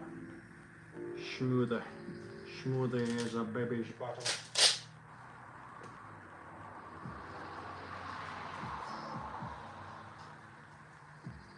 What is everyone up to on this Friday, man? Any plans for the weekends?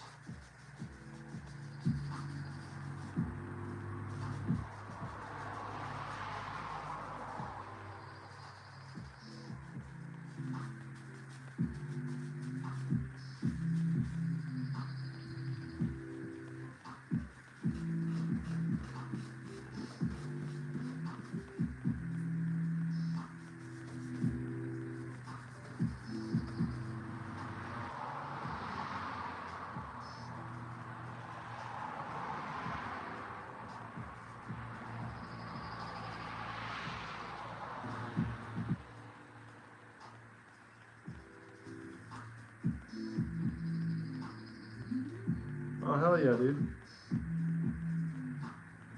That's awesome. Where do you get your orders from?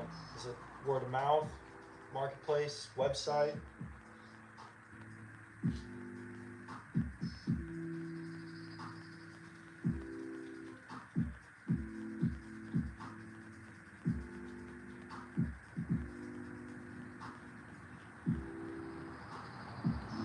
Nice. Stack leather handle. What's a stack leather handle? It sounds cool though. Is it like a handle that's made out of leather?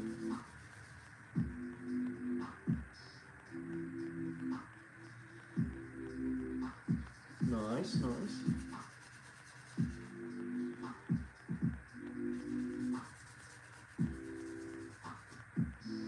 Right.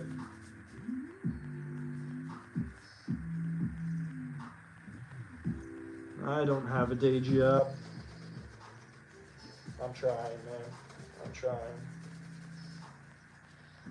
Language barrier is a real hit on that.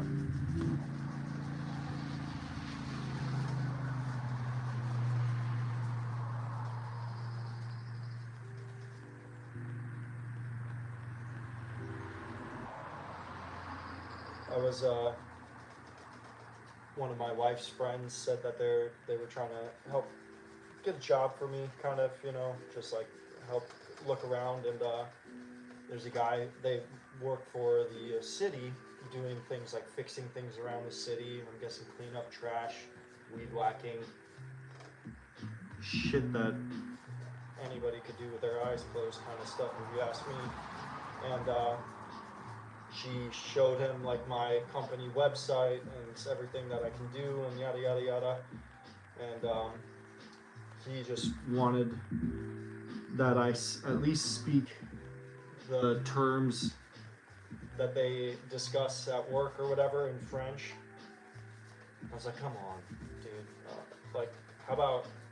And one of the guys who works there was like, that would be awesome. I would love to learn more English and be able to help him with his French. And I was like, that's the kind of person we need, you know, who's helpful. The other one, he's just older now apparently, but he's the boss, and he's not interested in learning English. And so he wants that I would speak terms of French. Like if his example was, if I go ask him to go grab that rake and rake those leaves into a pile over there, I need him to understand that, you know. I was like, dude, the best way for me to learn those kinds of phrases, I'm sorry, but it's not Duolingo that I've been on for almost a year now. It's me coming to work for you or whatever, and you teaching me and showing me, learning through first-hand experiences, you know. Like, buddy, I'll rake those leaves for you, no problem, and you're going to enjoy my work ethic, and you're going to enjoy that you have someone to rely on that, you know, shows up to work and doesn't call off and things like that. So, but if he doesn't want me, he doesn't get me.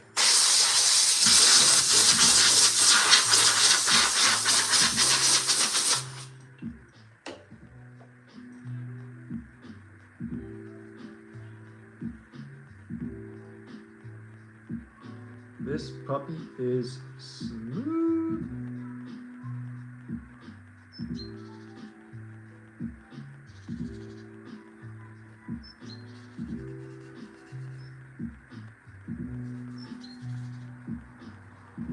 But let's take it even further. So that was 180. Yes, 180. Now we're gonna hit it with 240 real quick. Get this puppy super smooth, and then we'll be ready for some oil. Like a K-bar handle. Okay.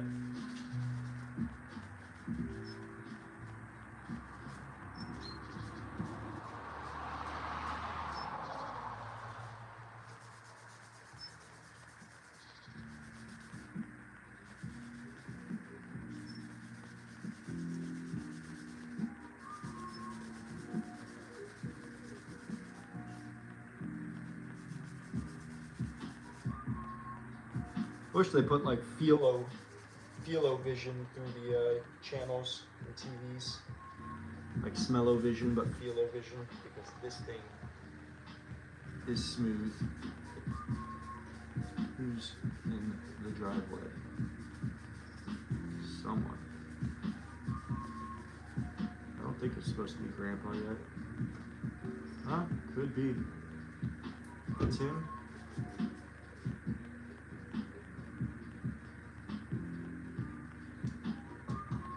Oh, it's him.